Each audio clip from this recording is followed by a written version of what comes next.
Hi all, എല്ലാവർക്കും നമസ്കാരം. So ഇന്നത്തെ വീഡിയോ എന്താണെന്നുള്ളത് തമ്പനയിൽ കണ്ടിട്ട് തന്നെ നിങ്ങൾക്ക് മനസ്സിലായിട്ടുണ്ടാവും. LD ക്ലർക്ക് 2024 എക്സാമുകൾക്ക് തുടക്കം കുറിച്ചിരിക്കുകയാണ്. തിരുവനന്തപുരം ജില്ലയിൽ എക്സാം നടന്നതോട് കൂടിയിട്ട് നമുക്ക് ക്വസ്റ്റ്യൻ പേപ്പറിൻ്റെ ഒരു ബ്ലൂ പ്രിന്റ്, ഒരു മോഡൽ കിട്ടിയിരിക്കുകയാണ്. അപ്പോൾ ഇനി വരുന്ന എക്സാമുകൾക്ക് എന്തൊക്കെ കാര്യങ്ങളാണ് ശ്രദ്ധിക്കേണ്ടത് എന്നുള്ളത് മനസ്സിലാക്കാൻ ഏറ്റവും നല്ല ഒരു ഉപായം എന്ന് പറയുന്നത് ഈ ക്വസ്റ്റ്യൻ പേപ്പർ നമ്മൾ വർക്കൗട്ട് ചെയ്യാണ് എന്നുള്ളതാണ്. സ്വന്തമായിട്ട് എല്ലാവരും ഈ ഒരു സമയത്തിനകം വർക്കൗട്ട് ചെയ്തിട്ടുണ്ടാവും എന്ന് പ്രതീക്ഷിക്കുന്നു. അപ്പോൾ ഈ ഒരു ക്വസ്റ്റ്യൻ പേപ്പർ നമുക്ക് അവൈലബിൾ ആയ സ്ഥിതിക്ക് എന്തൊക്കെയാണ് നമ്മൾ ഇനി ഇമ്പോർട്ടൻസ് കൊടുക്കേണ്ടത് എന്നുള്ള കാര്യങ്ങളൊക്കെയാണ് ഈ വീഡിയോയിൽ ഇൻക്ലൂഡ് ചെയ്തേക്കുന്നത്. ക്വസ്റ്റ്യൻസിൻ്റെ ആൻസേഴ്സും റിലേറ്റഡ് ഫാക്ട്സും സോഴ്സും ഉൾപ്പെടെയുള്ള കാര്യങ്ങളാണ് നമ്മൾ ഡിസ്കസ് ചെയ്യാനായിട്ട് പോകുന്നത്.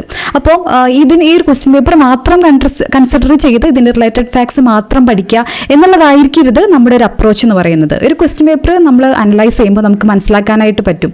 PSC ഒരു സിലബസ് ഉണ്ടായിരുന്നു LD ക്ലർക്കിന് വേണ്ടിയിട്ട്. അപ്പോൾ ആ സിലബസ് ഫോളോ ചെയ്തിട്ടാണോ PSC ക്വസ്റ്റ്യൻ ഇട്ടിരിക്കുന്നത്? നമുക്കറിയാം ഹിസ്റ്ററി എല്ലാം കൂടെ എത്ര മാർക്കിന് ചോദ്യങ്ങൾ ചോദിച്ചിട്ടുണ്ട്. അതുപോലെ തന്നെ കറണ്ട് അഫെയർ 20 മാർക്കിന് ചോദിച്ചിട്ടുണ്ടോ? ഏകദേശം 20 മാർക്കിന് കറണ്ട് അഫെയർ ഈ ഭാഗത്ത് നിന്ന് ചോദ്യം ചോദിച്ചിട്ടുണ്ട് എന്നുള്ളതാണ് നമുക്ക് മനസ്സിലാക്കാനായിട്ട് കഴിയുന്നത്. അപ്പോൾ ഇങ്ങനെയുള്ള ഫാക്ട്സ് ഒക്കെയാണ് നമ്മൾ ഈ ഒരു ക്വസ്റ്റ്യൻ പേപ്പറിലൂടെ അനലൈസ് ചെയ്യുന്നത്. അപ്പോൾ ഇനി വരുന്ന എക്സാമുകൾക്ക്, ഇനി വരുന്ന ഘട്ടങ്ങളിൽ എക്സാം എഴുതുന്നവർക്ക് അങ്ങനെയുള്ള കാര്യങ്ങൾ തീർച്ചയായിട്ടും ഹെൽപ്ഫുൾ ആയിരിക്കും. അതുപോലെ തന്നെ SCRTയിൽ നിന്ന് എത്രത്തോളം നമ്മൾ പഠിക്കേണ്ടതുണ്ട്, നമ്മുടെ വായന കറക്റ്റ് ഡയറക്ഷനിലാണോ, അതുപോലെ തന്നെ NCERTയിൽ നിന്ന് ചോദ്യങ്ങൾ ചോദിക്കുന്നുണ്ടോ, ഇങ്ങനെയുള്ള കാര്യങ്ങളൊക്കെ നമുക്ക് മനസ്സിലാക്കാനായിട്ട് പറ്റും. മാത്സ്, മലയാളം, ഇംഗ്ലീഷ് ഈ സബ്ജക്റ്റിന് നമ്മൾ കൊടുക്കേണ്ട ഇമ്പോർട്ടൻസ്, അവിടെ നമ്മൾ സ്ട്രെസ് കൊടുത്തു കഴിഞ്ഞാൽ എത്രത്തോളം അത് മാർക്ക് നമുക്ക് കൂടാനായിട്ട് പറ്റും എന്നുള്ള കാര്യങ്ങളൊക്കെ വ്യക്തമായിട്ട് നമുക്ക് മനസ്സിലാവാനായിട്ട് പറ്റും. അപ്പം സ്വന്തമായിട്ട് ഈ ഒരു ക്വസ്റ്റ്യൻ പേപ്പർ ഇനിയും പ്രാക്ടീസ് ചെയ്തിട്ടില്ലെങ്കിൽ സ്വന്തമായിട്ട് ആ ഒരു ടൈമിനകത്ത് നിന്നിട്ട് എത്രത്തോളം മാർക്ക് ലഭിക്കുന്നുണ്ട് എന്നുള്ളതാണ് നമ്മൾ നോക്കേണ്ടത്. അപ്പോൾ എക്സാം നമുക്ക് പുറത്തുനിന്ന് അനലൈസ് ചെയ്യുമ്പോൾ ചോദ്യങ്ങൾ, എളുപ്പമുള്ള ചോദ്യങ്ങൾ ഉണ്ടായിരുന്നു, ടഫായിട്ടുള്ള ചോദ്യങ്ങൾ ഉണ്ടായിരുന്നു. എനിക്ക് മനസ്സിലാക്കാൻ പറ്റുന്ന ഒരു കാര്യം, എക്സാം ഹാളിൽ നമുക്ക് ആ ഒരു സമയപരിധി എന്നുള്ളൊരു സംഭവം ഉള്ളതുകൊണ്ടും പിന്നെ നമ്മൾ എക്സാം ഹാളിൽ നമ്മുടെ മാനസികാവസ്ഥയൊക്കെ ഡിഫറെൻ്റ് ആയതുകൊണ്ടും അതിനകത്ത് എഴുതുന്നതിൻ്റെ നമുക്കൊരു 10 മാർക്കോളം നമുക്ക് പുറത്തുനിന്ന് നോക്കുമ്പോൾ അധികമായിട്ട് നമുക്ക് ചിലപ്പോൾ സ്കോർ ചെയ്യാനായിട്ട് പറ്റിയേക്കും, ഏറ്റവും ചുരുങ്ങിയത്. കാരണം എക്സാമിൻ്റെ അന്തരീക്ഷം എന്ന് പറയുമ്പോൾ അത് ഡിഫറെൻ്റ് ആണ്. അത് നിങ്ങൾ എക്സാം എഴുതുന്ന ആൾക്കാരാണെങ്കിൽ നിങ്ങൾക്ക് തീർച്ചയായിട്ടും അറിയാനായിട്ട് പറ്റും. അതുപോലെ തന്നെ ഒരുപാട് സ്റ്റേറ്റ്മെൻറ്റ് ക്വസ്റ്റ്യൻസ് ഈ ഒരു ക്വസ്റ്റ്യൻ പേപ്പറിൽ വന്നിട്ടുണ്ട്. അപ്പം സമയത്തിനകത്ത് അത് കറക്റ്റായിട്ട് ടാക്കിൾ ചെയ്ത ആൾക്കാർക്കാണ് നല്ല മികച്ച പെർഫോമൻസ് കാഴ്ചവെക്കാനായിട്ട് പറ്റിയിട്ടുണ്ടായിരിക്കുക. അപ്പം നമ്മൾ ഇനിയുള്ള ഘട്ടങ്ങളിൽ എക്സാം എഴുതുന്നവരെ ശ്രദ്ധിക്കേണ്ടത് ടൈം മാനേജ്മെൻറ്റ് വളരെയധികം ഇമ്പോർട്ടൻ്റ് ആണ്.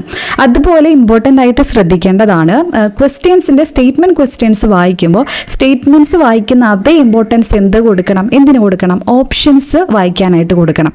കാരണം എലിമിനേഷൻ ടെക്നിക്സ് യൂസ് ചെയ്തിട്ട് സോൾവ് ചെയ്യാൻ പറ്റുന്ന ഒരുപാട് ക്വസ്റ്റ്യൻസ് ഈ ഒരു ക്വസ്റ്റ്യൻ പേപ്പറിൽ ഉണ്ടായിരുന്നു.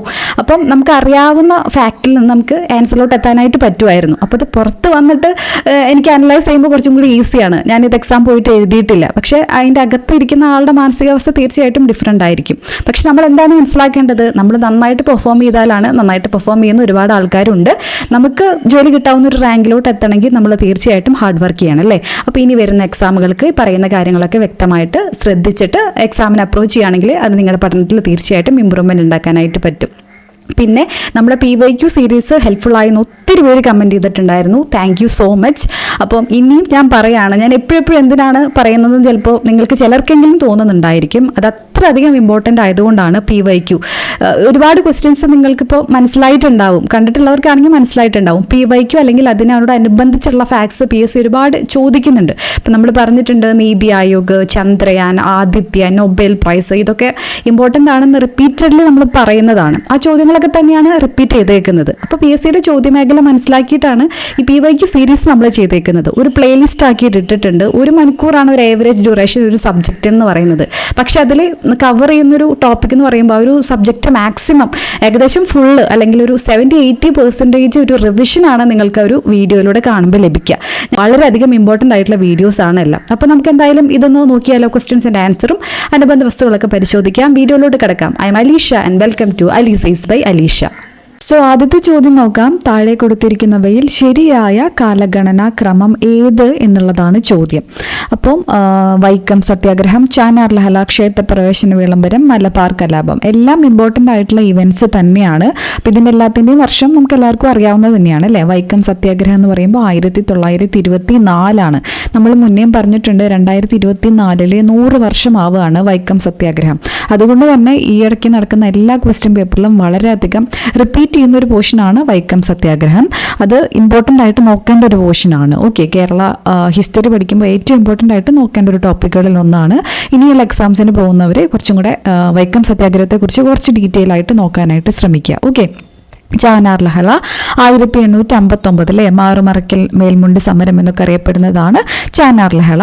ക്ഷേത്രപ്രവേശന വിളംബരം വളരെ ഇമ്പോർട്ടൻ്റ് ആയിട്ട് PSC എക്സാമുകൾക്ക് ഫേവറേറ്റ് ആണ്. 1936 തിരുവിതാംകൂറിൽ ക്ഷേത്രപ്രവേശന വിളംബരം നടക്കുന്നത് അല്ലേ.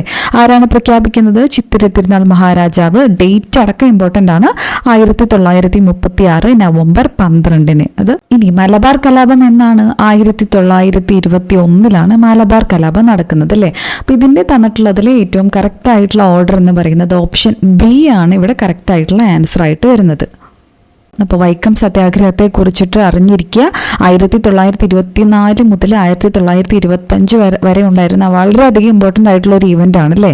കോട്ടയം ജില്ലയിലെ വൈക്കം മഹാദേവ ക്ഷേത്രത്തിന്റെ സമീപത്തുള്ള റോഡുകളിൽ പോലും അവർണ ഹിന്ദുക്കൾക്ക് എന്തില്ലായിരുന്നു? പ്രവേശനമില്ലായിരുന്നു. അപ്പൊ ക്ഷേത്ര പ്രവേശന വിളംബരം ഇതും അങ്ങോട്ടും ഇങ്ങോട്ടും മാറിപ്പോരുത്. ഇത് റോഡുകളിൽ പോലും എന്താണ് പറയാ, അവർണ ഹിന്ദുക്കൾക്ക് പ്രവേശനം ഇല്ലായിരുന്നു. അതിനെതിരെ നടന്ന പ്രക്ഷോഭമാണ്. അവർക്ക് സഞ്ചാര സ്വാതന്ത്ര്യം അനുവദിക്കുന്നതിനാണ് ഒരു സത്യാഗ്രഹം സംഘടിപ്പിച്ചത്. സത്യാഗ്രഹത്തിന്റെ റിസൾട്ടും ഫാക്ച്വൽ ആയിട്ടുള്ള ഒരുപാട് കാര്യങ്ങൾ ചോദിക്കാറുണ്ട്, ഇമ്പോർട്ടൻ്റ് ആണ്.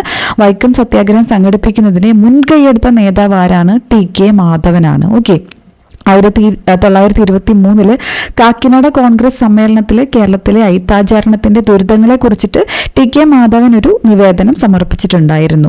പിന്നെ ഇമ്പോർട്ടൻ്റ് ആയിട്ട് നമുക്ക് അറിയാനുള്ളതാണ്, വൈക്കം സത്യാഗ്രഹം തുടങ്ങുമ്പോൾ തിരുവിതാംകൂർ ഭരിച്ചിരുന്നത് ശ്രീമൂലം തിരുനാൾ രാജാവായിരുന്നു. പിന്നെ അദ്ദേഹം അന്തരിച്ചു. അതുകൊണ്ട് അവസാനിക്കുമ്പോൾ റീജന്റ് റാണിയായിരുന്നു ഭരണത്തിൽ ഉണ്ടായിരുന്നത്. ആദ്യ ദിവസത്തെ സത്യാഗ്രഹികൾ ആരൊക്കെയായിരുന്നു? ഗോവിന്ദപ്പണിക്കർ എന്ന നായർ സമുദായാംഗവും കുഞ്ഞപ്പി എന്ന പുലയ സമുദായ അംഗവും ബാഹുലയൻ എന്ന ഈഴവയുമായിരുന്നു ആദ്യത്തെ സത്യാഗ്രഹികൾ എന്ന് പറയുന്നത്. ഇപ്പൊ ഇമ്പോർട്ടൻ്റ് ആണ്. ഇനി തമിഴ്നാട്ടിൽ നിന്ന് EV രാമസ്വാമി നായ്ക്കർ ഒരു സംഘം സന്നദ്ധ ഭടന്മാരോടൊപ്പം വന്ന് സത്യാഗ്രഹത്തിൽ പങ്കെടുത്തു. ഓക്കെ, അപ്പൊ EV രാമസ്വാമി നായ്ക്കർ ഇമ്പോർട്ടൻ്റ് ആണ്. അദ്ദേഹമാണ് വൈക്കം വീരർ എന്ന് അറിയപ്പെടുന്നത്. അതുപോലെ 1924 സെപ്റ്റംബറിൽ ശ്രീനാരായണ ഗുരു സത്യാഗ്രഹ ആശ്രമം സന്ദർശിച്ചിട്ടുണ്ട്. ഇനി വൈക്കത്ത് നിന്ന് തിരുവനന്തപുരത്തേക്കുള്ള കാൽനട ജാഥയ്ക്ക് മന്നത്ത് പത്മനാഭനും നാഗർകോവിലിൽ നിന്ന് തിരുവനന്തപുരത്തേക്കുള്ള ജാഥയ്ക്ക് ഡോക്ടർ ME നായിഡുവും നേതൃത്വം നൽകി. എല്ലാം ഇമ്പോർട്ടൻ്റ് ആയിട്ടുള്ള ഫാക്ട്സ് ആണ്. അപ്പോൾ 1925 ഫെബ്രുവരിയിൽ റീസെൻ്റ് ആയിട്ട് എക്സാമിന് ചോദിച്ചിട്ടുണ്ടായിരുന്നതാണ്. N. കുമാരൻ. ആരാണ്? N. കുമാരൻ തിരുവിതാംകൂർ നിയമസഭയിലെ പ്രമേയം അവതരിപ്പിച്ചിട്ടുണ്ടായിരുന്നു. അത് 21-നെതിരെ 22 വോട്ടിന് പരാജയപ്പെടുകയാണ് ഉണ്ടായത്. റീസെൻ്റ് ആയിട്ട് എക്സാമിന് ആ ഒരു ഫാക്ട് ചോദിച്ചിട്ടുണ്ടായിരുന്നു. അപ്പോൾ അതൊക്കെ ഇമ്പോർട്ടൻ്റ് ആണ്. ഇതൊക്കെ PSC ബുള്ളറ്റിനുള്ള ഫാക്ട്സ് ആണ് ഇപ്പോൾ പറയുന്നത്.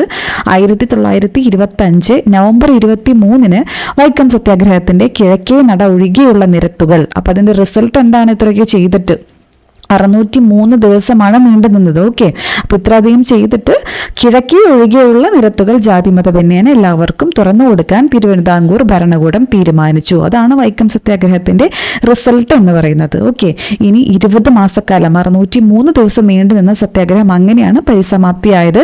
തിരുവിതാംകൂറിലെ എല്ലാ ക്ഷേത്രങ്ങളല്ല ക്ഷേത്ര നിരത്തുകളും എല്ലാവർക്കുമായി തുറന്നു കൊടുത്തത് 1928 സർക്കാർ വിളംബരം വഴിയാണ്. ഓക്കെ, അപ്പൊ ഇമ്പോർട്ടൻ്റ് ആണ്. അടുത്ത ചോദ്യം ശരിയായതാണ് ചോദിച്ചേക്കുന്നത്. പ്രവർത്തിക്കുക അല്ലെങ്കിൽ മരിക്കുക എന്നത് ക്വിറ്റ് ഇന്ത്യ സമരത്തിലെ മുദ്രാവാക്യമാണ്. അത് ശരിയാണ് അല്ലേ. ഓക്കെ, അപ്പൊ നമ്മൾ എലിമിനേഷൻ ടെക്നിക്കൊക്കെ നല്ലോണം യൂസ് ചെയ്യണം. ഓപ്ഷൻസിൽ ഈ ഒരു സ്റ്റേറ്റ്മെന്റിൽ തന്നെ സ്റ്റക്കായിരിക്കാൻ പോവാതെ ഓപ്ഷൻസിൽ നിന്ന് തന്നെ എലിമിനേറ്റ് ചെയ്യാനുള്ള ശ്രമങ്ങളാണ് നമ്മൾ നടത്തേണ്ടത്. ഓക്കെ, അപ്പൊ ഇനി വരുന്ന എക്സാമുകാർ ശ്രദ്ധിക്കുക. കഴിഞ്ഞത് കഴിഞ്ഞു. ഇനി വരുന്ന എക്സാമുകാർ ഓപ്ഷൻസ് കുറച്ചും കൂടെ നമ്മൾ ഈ സ്റ്റേറ്റ്മെന്റ് വായിക്കുന്നതോടൊപ്പം തന്നെ എന്തൊക്കെയാണ് ഓപ്ഷൻ കണ്ടതിൽ വെച്ചിട്ട് നമുക്കറിയാവുന്ന ഫാക്ട്സ് എന്ന് ആൻസർ ചെയ്യാൻ പറ്റുന്നുണ്ടോ എന്നുള്ളതാണ് ശ്രമിക്കേണ്ടത്. ഈ ഒരു ചോദ്യം തന്നെ അതിന് എക്സാമ്പിൾ ആണ്. ഓക്കെ, ഇതിൽ ഏറ്റവും ബേസിക് ആയിട്ട് നമ്മൾ അറിഞ്ഞിരിക്കേണ്ട ഒരു ഫാക്റ്റാണ് ഈ ജാലിയൻവാലാബാഗ് ദുരന്തം അല്ലേ. 1919 എന്നുള്ളൊരു ഒറ്റ ഫാക്റ്റ് അറിഞ്ഞാൽ തന്നെ ഇതിന്റെ ആൻസർ നമുക്കറിയാനായിട്ട് പറ്റും. ഓക്കെ, അപ്പൊ എന്തായാലും എന്താണ്? തെറ്റാണ്. 2 ഇല്ലാത്ത ഓപ്ഷൻ എന്ന് പറയുന്നത് സിയും ഡിയും മാത്രമാണ്. ഒന്നാമത്തെ സ്റ്റേറ്റ്മെന്റ് ഡു ഓർ ഡൈ അല്ലെങ്കിൽ പ്രവർത്തിക്കുക അല്ലെങ്കിൽ മരിക്കുക എന്നത് ക്വിറ്റ് ഇന്ത്യ സമരത്തിലെ മുദ്രാവാക്യമാണെന്നുള്ളതും മിനിമം നമ്മൾ അറിഞ്ഞിരിക്കേണ്ട ഫാക്ട്സുകളിൽ ഒന്നാണ്. അപ്പോൾ ഒന്നും ശരിയാണ്, 2 തെറ്റാണ് എന്നുള്ളൊരു കാര്യം അറിയുകയാണെങ്കിൽ ഈ ഒരു ആൻസറിലോട്ട് നമുക്ക് എത്തിപ്പെടാനായിട്ട് പറ്റും. ഓക്കെ, ഇപ്പൊ ജാലിയൻവാലാബാഗ് നമ്മൾ പറഞ്ഞു. ഇനി ഗാന്ധിജിയുടെ നേരെ ഒരു വധശ്രമം നടന്നു, ഈ ഒരു ഫാക്ട് അറിയില്ലായിരിക്കാം മേ ബി 1948 ജനുവരി 20. പക്ഷേ നമുക്കറിയാവുന്ന ഫാക്ട്സ് എന്ന് ഇവിടെ ആൻസറിലോട്ട് എത്താനായിട്ട് ബുദ്ധിമുട്ടില്ല. ഓക്കെ, ഓപ്ഷൻ സി ആണ് ഇവിടെ കറക്റ്റ് ആയിട്ടുള്ള ആൻസർ ആയിട്ട് വരുന്നത്. അടുത്ത ചോദ്യം, താഴെ കൊടുത്ത പ്രസ്താവനകളിൽ നോർത്ത് അറ്റ്ലാന്റിക് ട്രീറ്റി ഓർഗനൈസേഷനുമായി ബന്ധമില്ലാത്തത് ഏത്? അപ്പോൾ നമ്മൾ വേൾഡ് ഹിസ്റ്ററി ക്ലാസ്സസ് LDC കോർണറിൽ എടുക്കുമ്പോഴും ഒക്കെ എടുത്തെടുത്ത് പറയുന്നതാണ് നാറ്റോ വളരെയധികം ഇമ്പോർട്ടൻ്റ് ആയിട്ടുള്ളൊരു സംഘടനയാണ്. എന്തുകൊണ്ടാണ് അതിന് ഇത്ര അധികം റെലവൻസ് വരുന്നത്?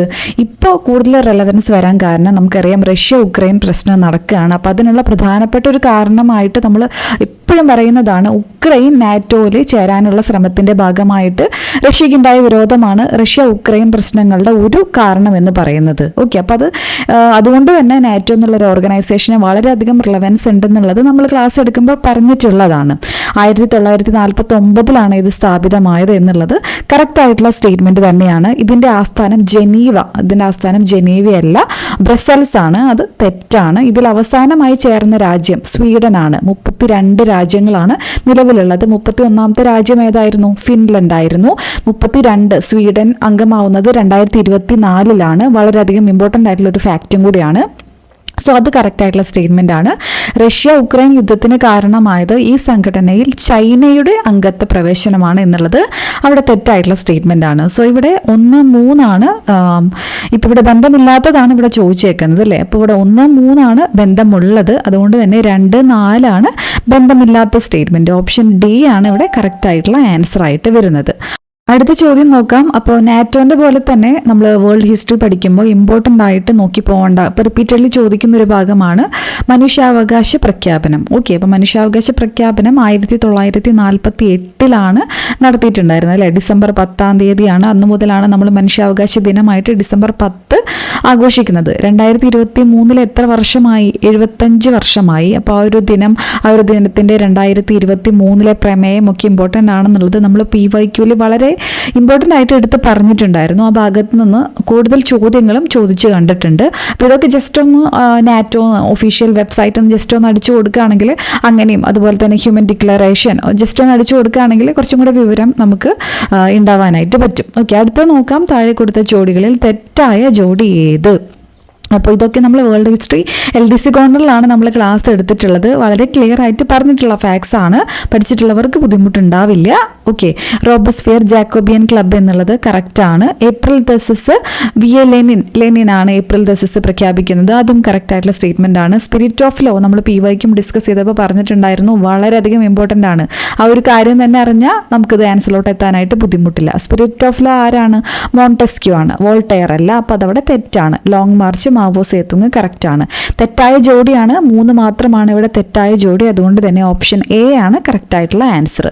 അടുത്ത ചോദ്യം, താഴെ കൊടുത്തവയിൽ ഖാൻ അബ്ദുൽ ഗാഫർ ഖാനുമായി ബന്ധപ്പെട്ട ശരിയായ പ്രസ്താവന ഏത്? അപ്പോൾ ഖാൻ അബ്ദുൽ ഗാഫർ എന്ന് പറഞ്ഞിട്ട് ഒരു കോളമായിട്ട് നമ്മുടെ SCRTയിൽ ഫാക്സ് കൊടുത്തിട്ടുണ്ട്. പക്ഷെ അതിൽ വർഷം ഒന്നും എടുത്തെടുത്ത് പറയുന്നില്ല. 87 ഭാരതരത്ന ലഭിച്ചു എന്നൊക്കെ പറയുന്നുണ്ട്. അതിർത്തി ഗാന്ധി എന്ന പേരിൽ അറിയപ്പെടുന്നു എന്നൊക്കെ പറയുന്നു. പക്ഷേ ഈ വർഷം എടുത്ത് കൊടുത്തിട്ടില്ല SCRTയിൽ. അപ്പം ഇതൊരു കാൽക്കുലേറ്റഡ് ഗസ്സൊക്കെ നടത്തുന്നവർക്ക് ഇത് മേ ബി കറക്റ്റ് ആയിട്ടുണ്ടാവാം. അതെല്ലാം ഫാക്റ്റുകൾ കൺഫ്യൂഷൻ ഉണ്ടെങ്കിൽ സ്കിപ്പ് ചെയ്യാം. ഓക്കെ, അപ്പോൾ 1988 ജനുവരി 20 അന്തരിച്ചു. 1987 ഭാരതരത്നം ലഭിച്ചു. ഖുദായ് ഖിദ്മത്ഗാർ എന്ന സംഘടന രൂപീകരിച്ചു. അപ്പോൾ ഇതിലെല്ലാ സ്റ്റേറ്റ്മെന്റും കറക്റ്റ് ആയിട്ടുള്ള സ്റ്റേറ്റ്മെന്റ് ആണ്. ഓപ്ഷൻ ഡി ആണ് കറക്റ്റ് ആയിട്ടുള്ള ആൻസർ ആയിട്ട് വരുന്നത്. അടുത്ത ചോദ്യം, സ്വാതന്ത്ര്യാനന്തരം സംസ്ഥാന പുനഃസംഘടനാ കമ്മീഷൻ രൂപീകരിച്ചു. ഇതുമായി ബന്ധപ്പെട്ട താഴെ കൊടുത്ത പ്രസ്താവനകൾ ശരി ഏത്? അപ്പോൾ പിന്നെയും എടുത്തെടുത്ത് പറയുന്നത് നമ്മൾ PYക്കും റിലേറ്റഡ് ഫാക്ട്സിലും വളരെ ഡീറ്റെയിൽ ആയിട്ട് എല്ലാം 1 മണിക്കൂറിന് താഴെ അല്ലെങ്കിൽ ചിലത് മാത്രമാണ് 1 മണിക്കൂറിന് മുകളിലുള്ള വീഡിയോസ് ചെയ്തിട്ടുള്ളൂ. അത് നിങ്ങൾ സ്പീഡ് കൂട്ടിയിട്ടോ അല്ലെങ്കിൽ ഒരു റിവിഷൻ പോലെ കാണാൻ പറ്റിയ ക്ലാസ്സുകളാണ് എല്ലാം.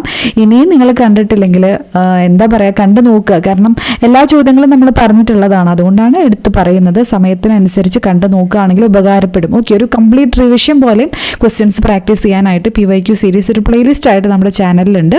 കണ്ടു നോക്കാനായിട്ട് ശ്രമിക്കാം.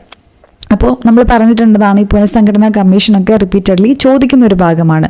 ഇത് രൂപീകരിച്ചത് 1953 എന്നുള്ളത് ശരിയാണ്. ഷാ കമ്മീഷൻ എന്ന പേരിലും അറിയപ്പെടുന്നു എന്നുള്ളത് തെറ്റാണ്. ഷാ കമ്മീഷൻ എവിടെയാണ്? എമർജൻസിയുമായിട്ട് ബന്ധപ്പെട്ടിട്ട്, നാഷണൽ എമർജൻസി പ്രഖ്യാപിക്കുന്നതുമായി ബന്ധപ്പെട്ട് അതിനെക്കുറിച്ച് അന്വേഷണമൊക്കെ നടത്താനായിട്ട് അപ്പോയിന്റ് ചെയ്യുന്ന കമ്മീഷനാണ്.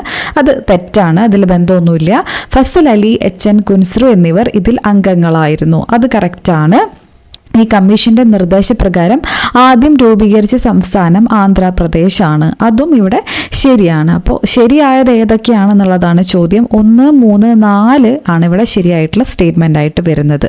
അടുത്തത് താഴെ പറയുന്നവയിൽ തെറ്റായ പ്രസ്താവന ഏതെല്ലാം? നമ്മൾ ചെയ്തിട്ടുള്ള ചോദ്യങ്ങളാണ്. എല്ലാം ചെയ്തിട്ടുള്ള ചോദ്യങ്ങൾ കാണുമ്പോൾ ഒരു സന്തോഷം. വേൾഡ് ജിയോഗ്രഫിയിൽ നമ്മൾ കറക്റ്റായിട്ട് എടുത്ത് പറഞ്ഞിട്ടുള്ള ഫാക്ട്സ് ആണ്.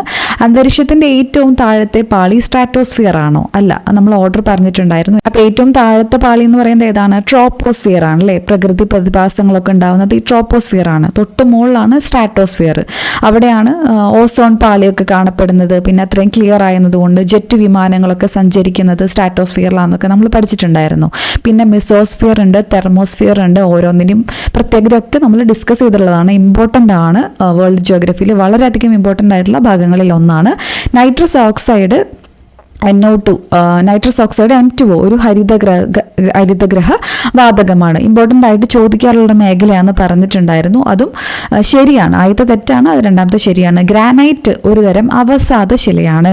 അപ്പോൾ അവസാദ ശിലയ്ക്ക് എക്സാമ്പിൾ ഏതൊക്കെയാണ്? ആഗ്നേയശില ഏതാണ് എന്നുള്ളത്, കായാന്തരിത ശില ഏതാന്നുള്ളതൊക്കെ നമ്മൾ പറഞ്ഞിട്ടുണ്ടായിരുന്നു. അത് തെറ്റാണ്. അളകനദ, ഭഗീരഥി എന്നീ നദികൾ ദേവപ്രയാഗിൽ വെച്ച് കൂടിച്ചേരുന്നു. അപ്പോൾ അത് ശരിയാണ്. തെറ്റായ സ്റ്റേറ്റ്മെന്റ് ആണ് ഇവിടെ ചോദിച്ചിട്ടുള്ളത് എന്നുകൊണ്ട് തന്നെ ഓപ്ഷൻ ബി ആണ് ഇവിടെ കറക്റ്റ് ആയിട്ടുള്ള ആൻസർ ആയിട്ട് വരുന്നത്. ഓക്കെ, താഴെ പറയുന്നവയിൽ ഇന്ത്യൻ മഹാസമുദ്രങ്ങളുടെ സമുദ്രജല പ്രവാഹം ഏത്? സോ ഇത് നമ്മൾ ഡിസ്കസ് ചെയ്തിട്ടുണ്ടായിരുന്നില്ല. സമുദ്രജല പ്രവാഹം നമുക്ക് പഠിക്കാനുള്ളതാണ്. സോ ഇത് പഠിക്കാൻ ഏറ്റവും നല്ലൊരു ക്ലാസ് ആയിട്ട് എനിക്ക് തോന്നിയിട്ടുള്ളത് മൻസൂർ സാറിൻ്റെ ക്ലാസ് തന്നെയാണ്.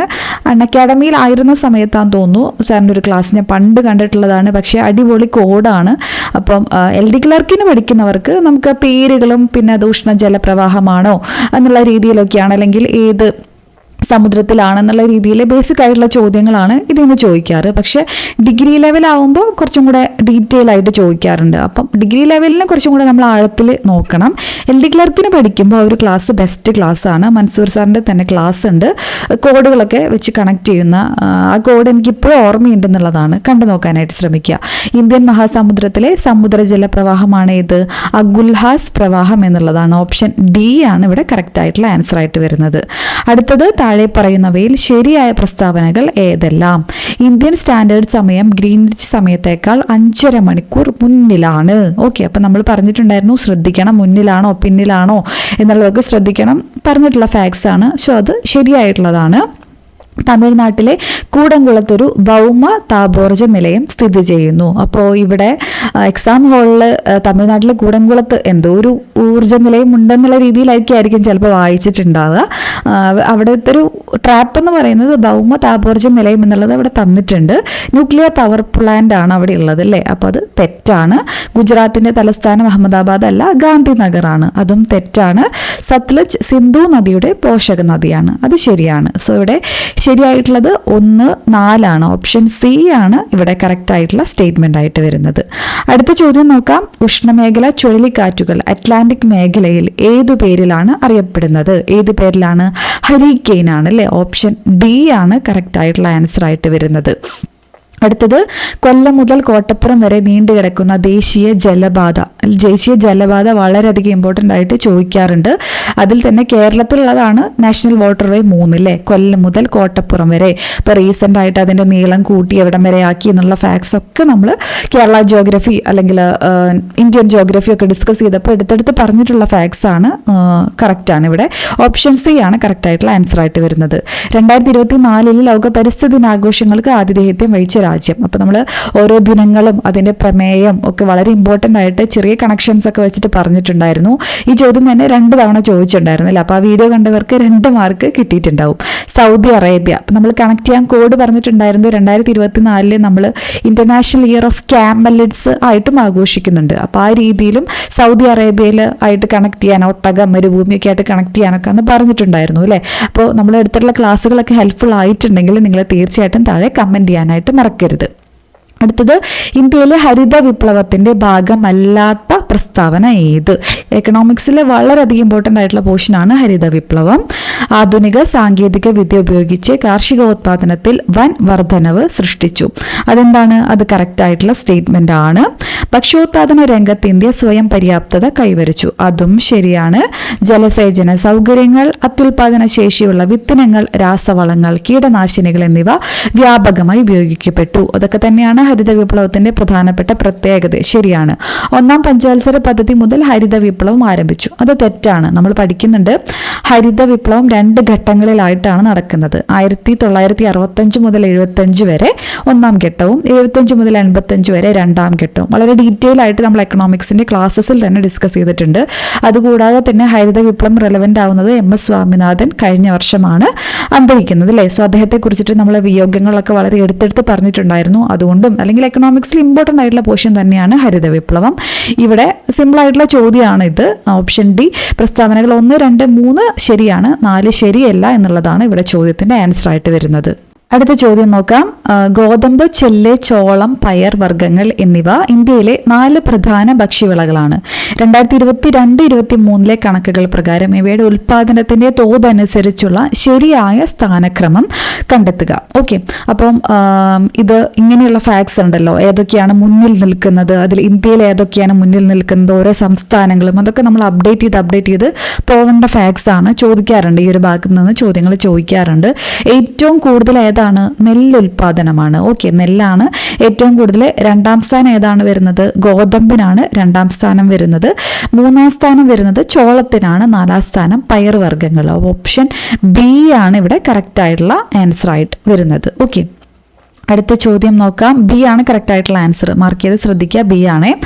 റിസർവ് ബാങ്ക് ഓഫ് ഇന്ത്യയുമായി ബന്ധപ്പെട്ട് 2 പ്രസ്താവനകൾ നൽകിയിരിക്കുന്നു. അപ്പോൾ ഇവയെ സംബന്ധിച്ച് ശരിയായ ഓപ്ഷൻ കണ്ടെത്തുക. അപ്പോൾ ഇതിൽ നിന്ന് ഇങ്ങനെ വളരെ ഇമ്പോർട്ടൻ്റ് ആയിട്ട് ചോദിക്കാറുള്ള ഒരു ഭാഗമാണ്. ഇന്ത്യയുടെ ഇപ്പോൾ repo rate, reverse repo rate എന്നുള്ള ഭാഗത്ത് നിന്ന് ചോദ്യങ്ങൾ ചോദിക്കാറുണ്ട്. അപ്പോൾ ഇമ്പോർട്ടൻ്റ് ആണ്. റിസർവ് ബാങ്ക് ഓഫ് ഇന്ത്യയുടെ ഒരു പ്രധാന പണനയ ഉപാധിയാണ് റിപ്പോ റേറ്റ്. കറക്റ്റാണ്. 2024 ഏപ്രിൽ മാസത്തിൽ ചേർന്ന റിസർവ് ബാങ്ക് ഓഫ് ഇന്ത്യയുടെ പണനയ സമിതി റിപ്പോ റേറ്റ് 6.50% നിലനിർത്താനായിട്ട് തീരുമാനിച്ചു.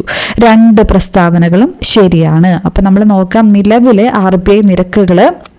അപ്പം ഇന്ത്യയിലെ റിപ്പോ റേറ്റ് ആണെങ്കിൽ നമ്മളിപ്പോൾ പറഞ്ഞു 6.50% അല്ലേ.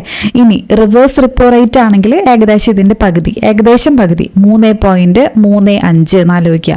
3.35 ആണ് റിപ്പോ റേറ്റ് എന്ന് പറയുമ്പോൾ 6.50 ആണെങ്കിൽ അതിൻ്റെ പകുതിയാണ് ഏകദേശം. ആലോചിക്കാൻ വേണ്ടിയിട്ടാണ്. Reverse repo 3.35%. ബാങ്ക് റേറ്റ് എന്ന് പറയുന്നത് ഏതാണ്? ബാങ്ക് റേറ്റ് എന്ന് പറയുന്നത് ഈ റിപ്പോ റേറ്റിനൊക്കെ കൂടുതലാണ്. 6.75 ആണ് ബാങ്ക് റേറ്റ്, നിലവിലെ ബാങ്ക് റേറ്റ് എന്ന് പറയുന്നത്. ഓക്കെ, ഏറ്റവും മിനിമം അറിഞ്ഞിരിക്കേണ്ടതാണ്. അതുപോലെ തന്നെ CRR റേറ്റും കൂടെ അറിഞ്ഞിരിക്കുക. CRR റേറ്റ് 4.50% ആണ്. SLR റേറ്റ് 18% ആണ്. ഓക്കെ, SLR റേറ്റ് 18% ആണ്. ജസ്റ്റ് നിങ്ങളുടെ മനസ്സിലുണ്ടായിക്കോട്ടെ. റിവേഴ്സ് റിപ്പോ ബാങ്ക് റേറ്റും ഒക്കെ വളരെയധികം ഇമ്പോർട്ടൻ്റ് ആണ്. ഇന്ത്യൻ സമ്പദ്ഘടന സ്വാധീനിച്ച ചില പ്രധാനപ്പെട്ട നയങ്ങൾ താഴെ നൽകിയിരിക്കുന്നു. കാലഗണന അനുസരിച്ച് ഇവയുടെ ശരിയായ ക്രമം എടുത്തെഴുതുക. ചോദ്യങ്ങളൊക്കെ നമുക്ക് പുറത്തുനിന്ന് കാണുമ്പോൾ ഇപ്പോൾ വായിക്കുമ്പോൾ സമാധാനത്തിൽ വായിക്കുമ്പോൾ ഒക്കെ സിമ്പിളാണ്. പക്ഷേ ഒരുപാട് സ്റ്റേറ്റ്മെൻറ്റ് ക്വസ്റ്റ്യൻസ് നമ്മൾ നേരത്തെ പറഞ്ഞിട്ടുള്ളത് പോലെ കയറി വന്നിട്ടുള്ളത് കൊണ്ട് ടൈം മാനേജ്മെൻറ്റ് ശ്രദ്ധിക്കുക. ഓക്കെ, അപ്പോൾ ബാങ്ക് ദേശസാൽക്കരണം ഏത് വർഷമാണ് നടന്നിട്ടുള്ളത്? 1969 ആദ്യത്തെ നടന്നിട്ടുള്ളത് അല്ലേ. അപ്പോൾ ആദ്യത്തെ ആവും എന്ന് വേണമെങ്കിൽ അസ്യൂം ചെയ്യാം.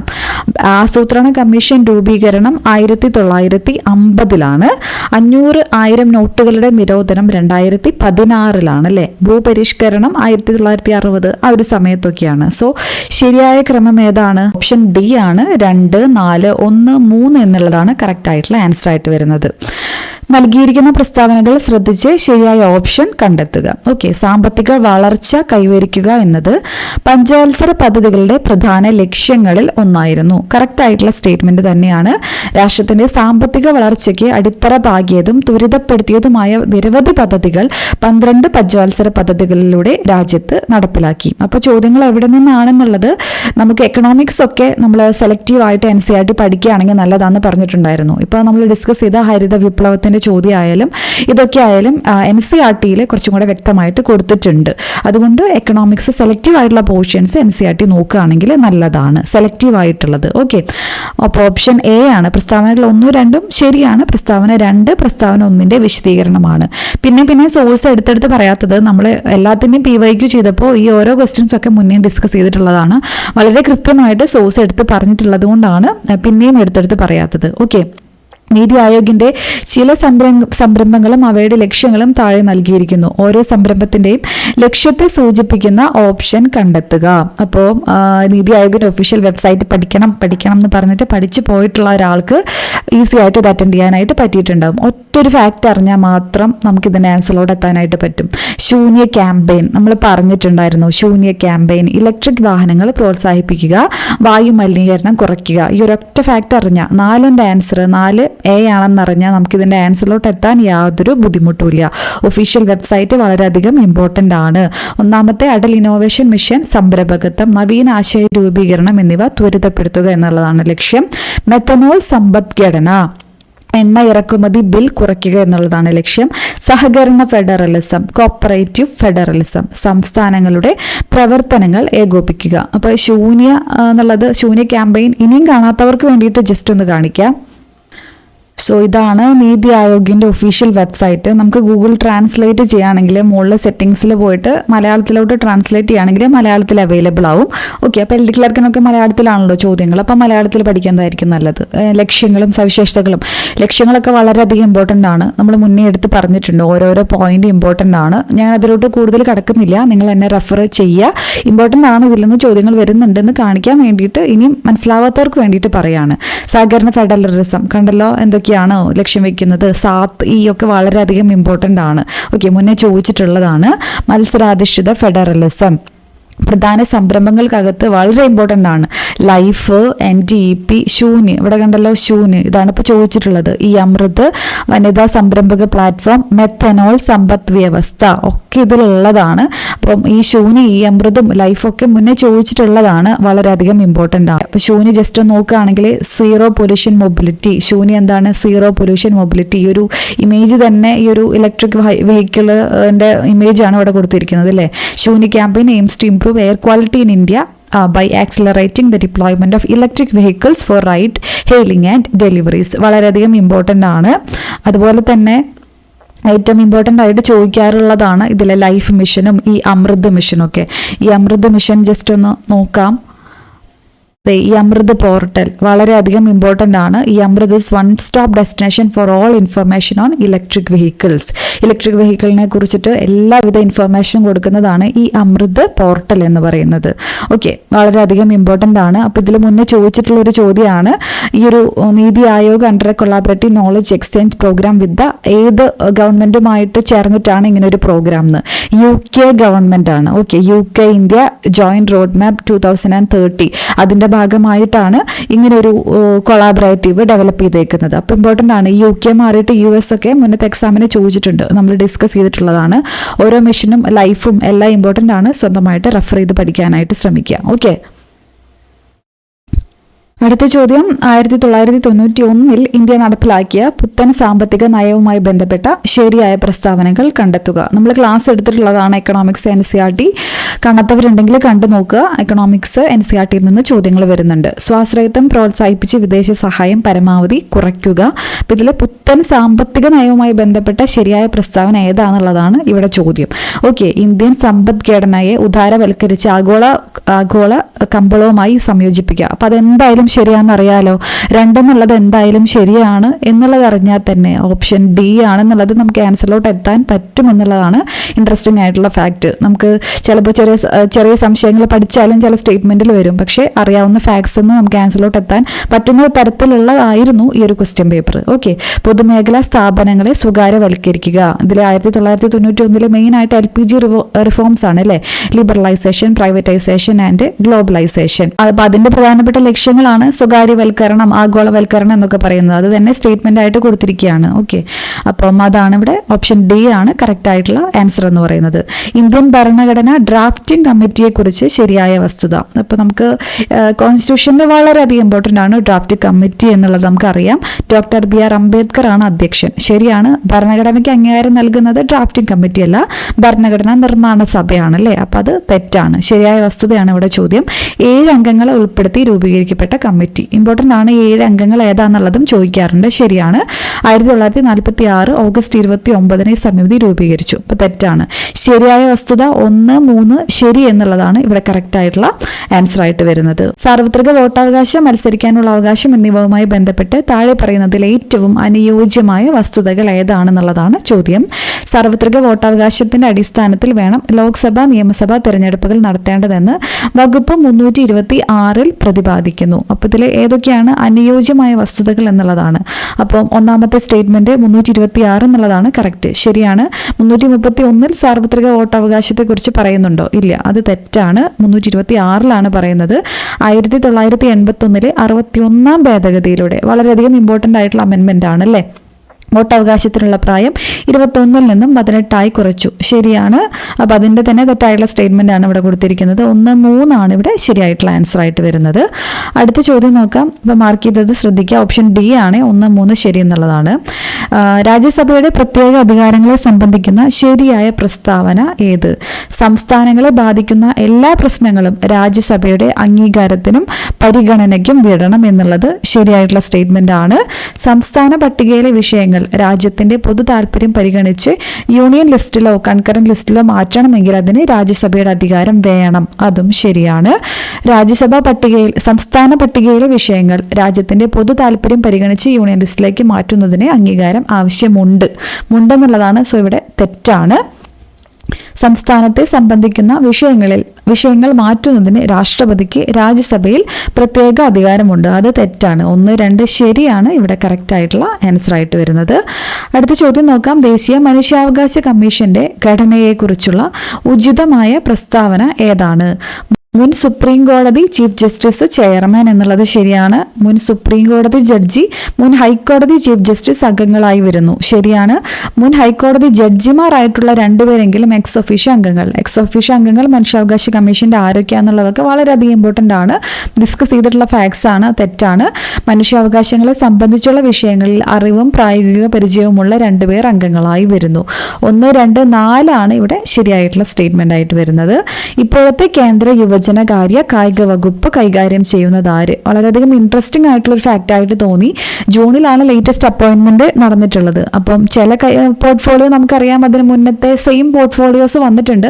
എങ്കിലും ഈ മേഖലയിൽ നിന്ന് PSC ചോദ്യങ്ങൾ ചോദിക്കുന്നുള്ളത് കൊണ്ട് ഇനിയുള്ള എക്സാമുകൾക്കും ഈ ലേറ്റസ്റ്റ് ആയിട്ടുള്ള വകുപ്പുള്ള മന്ത്രിമാര് നിർബന്ധമായിട്ടും കേന്ദ്രമന്ത്രിമാരൊക്കെ പഠിച്ചു പോകാനായിട്ട് ശ്രദ്ധിക്കുക. ഓക്കെ, മൻസുഖ് മാണ്ഡവിയാണ് ഓപ്ഷൻ 1 എന്ന് പറയുമ്പോൾ ഇവിടെ ഓപ്ഷൻ സിയിലാണ് 1ന്റെ പേര് കൊടുത്തേക്കുന്നത്.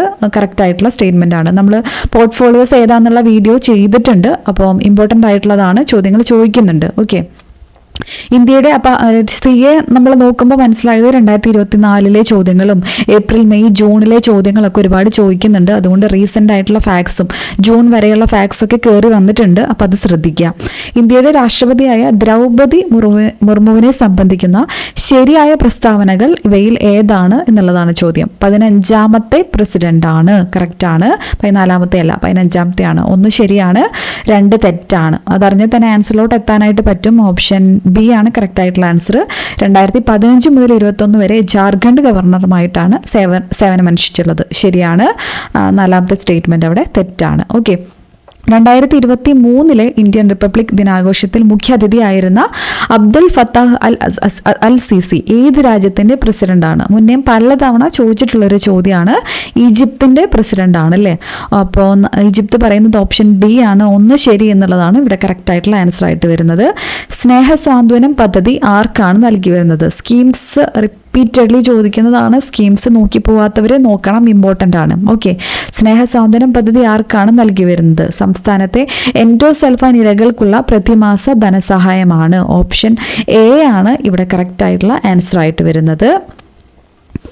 അടുത്തത് 2012 പോക്സോ നിയമവുമായി ബന്ധപ്പെട്ട് താഴെ പറയുന്ന പ്രസ്താവനകളിൽ ഏറ്റവും യോജിക്കുന്ന പ്രസ്താവനകൾ ഏതൊക്കെയാണ്? അപ്പോൾ പോക്സോ നിയമം, നമ്മൾ നിയമങ്ങളുമായി ബന്ധപ്പെട്ട് ഏറ്റവും ഇമ്പോർട്ടൻ്റ് ആയിട്ടുള്ളതാണ് പോക്സോ എന്ന് എടുത്തെടുത്ത് പറഞ്ഞിട്ടുണ്ടായിരുന്നു. അപ്പോൾ ഏതൊക്കെയാണ് ശരി? 28 അനുസരിച്ച് ഓരോ ജില്ലയിലും ശിശു സൗഹാർദ്ദത്തിന് പ്രാധാന്യം നൽകി പ്രത്യേക കോടതി സ്ഥാപിക്കണം എന്നുള്ളത് ശരിയായിട്ടുള്ള സ്റ്റേറ്റ്മെൻ്റ് ആണ്. അപ്പോൾ പോക്സോ നിയമത്തിലെ 27 വകുപ്പ് പ്രകാരം, അപ്പോൾ വകുപ്പുകൾ ഇവിടെ ചിലപ്പം അറിയാതിരിക്കാം. അപ്പം ഇവിടെ നമ്മൾ ശ്രദ്ധിക്കേണ്ട ഒരു കാര്യം, പോക്സോ കേസുകളിൽ കുട്ടിയുടെ മൊഴിയെടുക്കുമ്പോൾ പോലീസ് ഓഫീസർ ഔദ്യോഗിക വേഷത്തിൽ ആകരുത് എന്നുള്ളത് പ്രത്യേകം എടുത്ത് പറയുന്നുണ്ട്. നമ്മൾ പ്രത്യേകം കേൾക്കുന്നത് കൂടിയാണ്. അപ്പം 3 ശരിയാണ്, 4 തെറ്റാണ് എന്നുള്ള ഫാക്റ്റ് അറിഞ്ഞാൽ തന്നെ നമുക്ക് ഇതിൻ്റെ ആൻസറിൽ എത്താനായിട്ട് പറ്റും. 28, 27 വകുപ്പുകളിൽ കുറച്ച് കൺഫ്യൂഷൻ ഉണ്ടെങ്കിലും, അപ്പോൾ ഇനി എക്സാമുകൾക്ക് പ്രത്യേകം ശ്രദ്ധിക്കാൻ നമ്മൾ ക്വസ്റ്റ്യൻ്റെ സ്റ്റേറ്റ്മെൻറ്റ് വായിക്കുന്നതോടൊപ്പം തന്നെ ഓപ്ഷൻസ് വായിക്കാനായിട്ട് ഇമ്പോർട്ടൻസ് കൊടുക്കുകയാണെങ്കിൽ നമുക്ക് എലിമിനേഷൻ വഴി ആൻസറിലോട്ട് എത്താനായിട്ട് പറ്റും. ഇനിയുള്ള എക്സാം എഴുതുന്നവർ പ്രത്യേകം ശ്രദ്ധിക്കുക.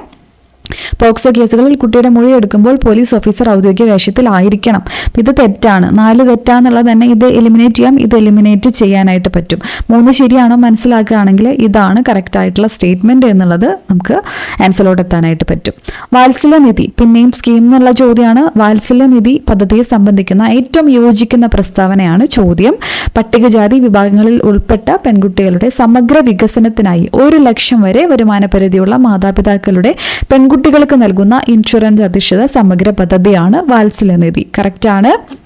OBC വിഭാഗത്തിലുള്ള പെൺകുട്ടികൾക്ക് നൽകുന്ന ധനസഹായം പട്ടികജാതി വിഭാഗത്തിൽ ഉൾപ്പെട്ടതാണ്. നമ്മൾ ആദ്യം പറഞ്ഞു, അതാണ് ശരി. രണ്ടാമത്തെ തെറ്റാണ്. പട്ടികജാതി വകുപ്പും ലൈഫ് ഇൻഷുറൻസ് കോർപ്പറേഷൻ ഓഫ് ഇന്ത്യയും ചേർന്ന് നടപ്പിലാക്കുന്ന പദ്ധതിയാണ്. ശരിയാണ്. അമ്മ തൊട്ടിലിൽ ജനിക്കുന്ന കുട്ടികൾക്ക് ഒറ്റത്തവണ, അതല്ല. ഓപ്ഷൻ ഡി ആണ് ഇവിടെ കറക്റ്റ് ആയിട്ടുള്ള ആൻസർ ആയിട്ട് വരുന്നത്. വിദ്യാജ്യോതി സ്കീംസ് ഒരുപാട് ചോദിച്ചിട്ടുണ്ട്. ഓക്കെ, അപ്പോൾ ഗവൺമെന്റിന്റെ ഒഫീഷ്യൽ വെബ്സൈറ്റും PSC ബുള്ളറ്റിനിൽ ഒരു ഡോക്യുമെന്റ് ഉണ്ട്, അത് ഞാൻ ഷെയർ ചെയ്യാം, നമ്മുടെ ടെലിഗ്രാമിൽ ഷെയർ ചെയ്യാം. അപ്പോൾ അതൊക്കെ നോക്കുകയാണെങ്കിൽ നല്ലതാണ്. വിദ്യാജ്യോതി പദ്ധതിയുമായി ബന്ധപ്പെട്ട് താഴെ പറയുന്നതിൽ ഏറ്റവും അനുയോജ്യമായത് ഏതാണെന്നുള്ളതാണ് ചോദ്യം. കേരള സാമൂഹ്യ നീതി വകുപ്പ് സാമൂഹ്യ സുരക്ഷാ മിഷൻ. അപ്പോൾ സാമൂഹ്യ സുരക്ഷാന്റെ ഒഫീഷ്യൽ വെബ്സൈറ്റ് നിർബന്ധമായിട്ടും നോക്കിപ്പോണം നടപ്പിലാക്കിയത്. ശരിയാണ്. ഭിന്നശേഷിയുള്ള വിഭാഗത്തിലെ കുട്ടികളെ വിദ്യാഭ്യാസപരമായി ഉയർച്ചയിലേക്ക് കൊണ്ടുവരുന്നത്. ശരിയാണ്. പൊതുവിദ്യാഭ്യാസ വകുപ്പ് നടപ്പിലാക്കുന്ന കർമ്മ പരിപാടി, അതല്ല. ആദിവാസി വിഭാഗങ്ങൾക്കുള്ളതും അല്ല. ഓപ്ഷൻ ബി ആണ് ഇവിടെ കറക്റ്റ് ആയിട്ടുള്ള ആൻസർ ആയിട്ട് വരുന്നത്. കേരള സംസ്ഥാനത്ത് ഇപ്പോഴത്തെ യുവജനകാര്യ കമ്മീഷൻ ചെയർമാൻ ആരാണ്? ശ്രീ M. ഷാജർ എന്നുള്ളതാണ്. ഓപ്ഷൻ 2 ആണ് കറക്റ്റ് ആയിട്ടുള്ള ആൻസർ. ചിന്താ ജെറോം മാറിയിട്ടുണ്ടായിരുന്നു. ശ്രീ M. ഷാജർ എന്നുള്ളതാണ് കറക്റ്റ് ആയിട്ടുള്ള ആൻസർ. കേരളത്തിൽ ഇപ്പോഴത്തെ ഹൈക്കോടതി ചീഫ് ജസ്റ്റിസ് ആരാണ്? അപ്പം ഈ ഒരു ക്വസ്റ്റ്യൻ PSC ഡിലീറ്റ് ചെയ്യുമായിരിക്കും. അപ്പോൾ ഇതിലെ ആൻസർ കൊടുത്തിട്ടുണ്ടായിരുന്നത് ഓപ്ഷൻ ഡി ആണ്. 1 ശരി എന്നുള്ളതാണ്. അപ്പോൾ ഇത് മാറ്റങ്ങൾ വന്നിട്ടുണ്ട്, അതുകൊണ്ട് അത് ഡിലീറ്റ് ചെയ്യുമായിരിക്കും. കേന്ദ്ര കാലാവസ്ഥ വകുപ്പിന്റെ മഴ മുന്നറിയിപ്പിനെ സംബന്ധിക്കുന്ന ശരിയായ പ്രസ്താവന. ഓക്കെ, അപ്പോൾ വെള്ളം നിറം മുന്നറിയിപ്പില്ല എന്നും മഴയില്ല എന്നും സൂചിപ്പിക്കുന്നു.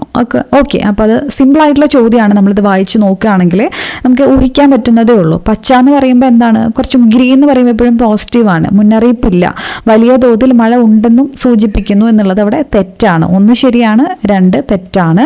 മഞ്ഞ നിറം നിരീക്ഷിക്കുക, അത് കറക്റ്റാണ്. ഓറഞ്ച് നിറം ജാഗ്രത പാലിക്കേണ്ട എന്നുള്ളതല്ല, ജാഗ്രത പാലിക്കണം എന്നുള്ളതാണ്. ഏറ്റവും വലിയ അലേർട്ട് എന്ന് പറയുന്നത് ഏതാണ്? റെഡ് അലേർട്ടാണ്. അപ്പോൾ ഇതൊരു ഓർഡറിലാണ്. വൈറ്റ്, പിന്നെ ഗ്രീൻ, അത് കഴിഞ്ഞിട്ട് യെല്ലോ, പിന്നെ ഓറഞ്ച്, പിന്നെ റെഡ്. ഓക്കെ, അപ്പോൾ ഇവിടെ കറക്റ്റ് ആയിട്ടുള്ള സ്റ്റേറ്റ്മെൻറ്റ് ഏതാണ്? 1, 3 ആണ് ഇവിടെ ശരിയായിട്ടുള്ള സ്റ്റേറ്റ്മെൻറ്റ്. ഓക്കെ, പേശികളെ അസ്ഥിയുമായി ബന്ധിപ്പിക്കുന്ന യോജക കല ഏതാണ്? ടെൻഡൻ. ഓപ്ഷൻ ഡി ആണ് കറക്റ്റ് ആയിട്ടുള്ള ആൻസർ ആയിട്ട് വരുന്നത്. നമ്മളിവിടെ നോക്കുകയാണെങ്കിൽ സയൻസ് ചോദ്യങ്ങൾ ഭൂരിഭാഗം ചോദ്യങ്ങളും SCERT നിന്ന് വന്നിട്ടുള്ള ചോദ്യങ്ങൾ തന്നെയാണ്. കൂടുതലും SCERTക്ക് തന്നെ പ്രിഫറൻസ് കൊടുക്കുക. ജൈവ വൈവിധ്യ സംരക്ഷണാർത്ഥം ഇതൊക്കെ ഒരു ടേബിളായിട്ട് SCERTയിൽ വളരെ കൃത്യമായിട്ട് പറയുന്നതാണ്. ഓക്കെ, അപ്പോൾ SCERT ആണ് സയൻസ് കൂടുതലും ചോദ്യങ്ങൾ വന്നിട്ടുള്ളത്. ജൈവ വൈവിധ്യ സംരക്ഷണാർത്ഥം പൊതുജന പങ്കാളിത്തത്തോടെ നടപ്പിലാക്കുന്ന സംരക്ഷണ സംവിധാനമാണ് എന്ത്? കമ്മ്യൂണിറ്റി റിസർവുകൾ. ഓപ്ഷൻ സി ആണ് കറക്റ്റ് ആയിട്ടുള്ള ആൻസർ. അടുത്ത ചോദ്യം, ദ്രാവകാവസ്ഥയിലുള്ള യോജക കലയ്ക്ക് ഉദാഹരണം ഏതാണ്? ഓപ്ഷൻ ടി രക്തമാണ് കറക്റ്റ് ആയിട്ടുള്ള ആൻസർ. മനുഷ്യ ശരീരത്തിൽ ഉപാപചയ പ്രവർത്തനങ്ങളുടെ ഫലമായി ഉണ്ടാകുന്ന വിഷവസ്തുവായ അമോണിയയെ വിഷാംശം കുറഞ്ഞ യൂറിയയാക്കി മാറ്റുന്ന അവയവമാണ്. കറക്റ്റായിട്ട് SCERTയിൽ പറയുന്ന ഫാക്ട്സ് ആണ് എല്ലാം. ഓക്കെ, അപ്പോൾ സയൻസ് SCERT തന്നെ പ്രിഫറൻസ് കൊടുക്കുക. ഓപ്ഷൻ ബി കരൾ എന്നുള്ളതാണ് ചോദ്യം. മുതിർന്ന വ്യക്തികളിൽ സൊമാറ്റോട്രോപ്പിന്റെ അമിത ഉൽപാദനം മൂലം ഉണ്ടാകുന്ന അവസ്ഥ ഏതാണ്? നമ്മൾ ഡിസ്കസ് ചെയ്തിട്ടുള്ളതാണ്. ഓപ്ഷൻ സി അക്രോമെഗാലി എന്നുള്ളതാണ് കറക്റ്റ് ആയിട്ടുള്ള ആൻസർ. അപ്പോൾ ഈ ഹോർമോണ് അതിൻ്റെ കൂടുതൽ ഉണ്ടാകുന്ന പ്രശ്നം, കുറവുകൾ ഉണ്ടാകുന്ന പ്രശ്നമൊക്കെ എല്ലാ എക്സാമിനും ചോദിക്കുന്ന പോർഷനാണ്. ഇമ്പോർട്ടൻ്റ് ആയിട്ട് നോക്കി പോകണം. ഉമിനീരിൽ അടങ്ങിയിരിക്കുന്ന ഏത് രാസാഗ്നിയാണ് ഭക്ഷണത്തിലുള്ള സൂക്ഷ്മ രോഗാണുക്കളെ നശിപ്പിക്കുന്നത്? ഓപ്ഷൻ എ ലൈസോസൈം എന്നുള്ളതാണ് കറക്റ്റ് ആയിട്ടുള്ള ആൻസർ ആയിട്ട് വരുന്നത്. അടുത്ത ചോദ്യം, പ്രമേഹം ബാധിച്ച കുട്ടികൾക്ക് സൗജന്യ ചികിത്സ നൽകുന്നതിന് കേരള ആരോഗ്യ വകുപ്പ് രൂപീകരിച്ച പദ്ധതിയാണ് മിഠായി.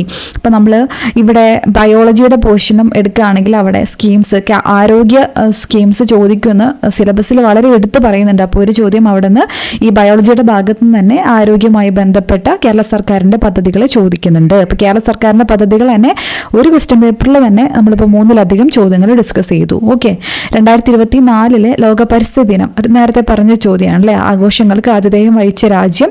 ഓപ്ഷൻ ഡി സൗദി അറേബ്യ എന്നുള്ളതാണ് കറക്റ്റ് ആയിട്ടുള്ള ആൻസർ ആയിട്ട് വരുന്നത്. 1 മീറ്റർ ഉയരത്തിലുള്ള മേശപ്പുറത്ത് സ്ഥിതി ചെയ്യുന്ന 0.2 കിലോഗ്രാം മാസുള്ള ഒരു ബോക്സിന്റെ സ്ഥിതികോർജം എത്രയായിരിക്കും? സ്ഥിതികോർജത്തിന്റെ ഇക്വേഷൻ എന്താണ്? mgh ആണ് അല്ലേ. Mass into acceleration into height ആണ്. അപ്പോൾ ഈ തന്നിട്ടുള്ള 3 കൂടെ മൾട്ടിപ്ലൈ ചെയ്യുക, ഗുണിക്കുക, അത്രേ ഉള്ളൂ ഇതിൻ്റെ ആൻസർ. അപ്പോൾ ഏതാണ് കറക്റ്റ് ആയിട്ടുള്ള ആൻസർ? ഓപ്ഷൻ സി ആണ്, 2 ജൂൾ എന്നുള്ളതാണ്, 2 ജൂൾ എന്നുള്ളതാണ്. അപ്പോൾ യൂണിറ്റ് ഇവിടെ ശ്രദ്ധിക്കണം. യൂണിറ്റ് ഇവിടെ ട്വിസ്റ്റ് ഒന്നും ഇല്ലാത്തത് കൊണ്ട് നമുക്ക് ചുമ്മാ മൾട്ടിപ്ലൈ ചെയ്താൽ മതി. അപ്പോൾ തന്നിട്ടുള്ളതിൽ യൂണിറ്റ് ഏതാണെന്നുള്ളത് ശ്രദ്ധിക്കാം.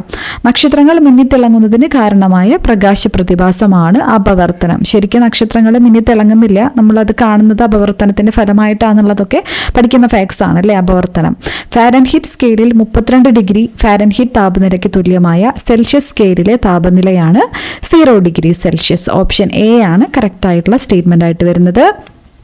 ഇന്ത്യയിൽ ദേശീയ ബഹിരാകാശ ദിനമായിട്ട് പ്രഖ്യാപിക്കപ്പെട്ടത്, ഇപ്പം നമ്മൾ ചന്ദ്രയാൻ ലോഞ്ചുമായിട്ടൊക്കെ ബന്ധപ്പെട്ട് നമ്മൾ പഠിച്ചതാണ്. പ്രത്യേകം പറയുന്നതാണ്. ഇമ്പോർട്ടൻ്റ് ആയിട്ടുള്ള ഡേറ്റ് ആണ് അല്ലേ, ഓഗസ്റ്റ് 23. അതുകൊണ്ട് ബഹിരാകാശ ദിനമായിട്ട് ആഘോഷിക്കാനായിട്ട് തീരുമാനിച്ചിട്ടുണ്ട്. ഇമ്പോർട്ടൻ്റ് ആണ്. അപ്പോൾ ചന്ദ്രയാനുമായി ബന്ധപ്പെട്ടാണ് ഈ ഒരു ചോദ്യം വന്നിട്ടുള്ളത്. ചന്ദ്രയാനൊക്കെ വളരെയധികം ഇമ്പോർട്ടൻ്റ് ആണ്. ഒഫീഷ്യൽ വെബ്സൈറ്റ് ISROൻ്റെ ഒന്ന് റെഫർ ചെയ്യാൻ പറ്റുകയാണെങ്കിൽ അതിൻ്റെ ടൈം ലൈൻ, ഇമ്പോർട്ടൻ്റ് ആയിട്ടുള്ള ഇവൻറ്റ്സ് ഒക്കെ നോക്കാൻ പറ്റുകയാണെങ്കിൽ നല്ലതാണ്. ചന്ദ്രയാനും ആദിത്യമൊക്കെ റിപ്പീറ്റഡ്ലി ചോദിക്കുന്ന ഭാഗമാണ്.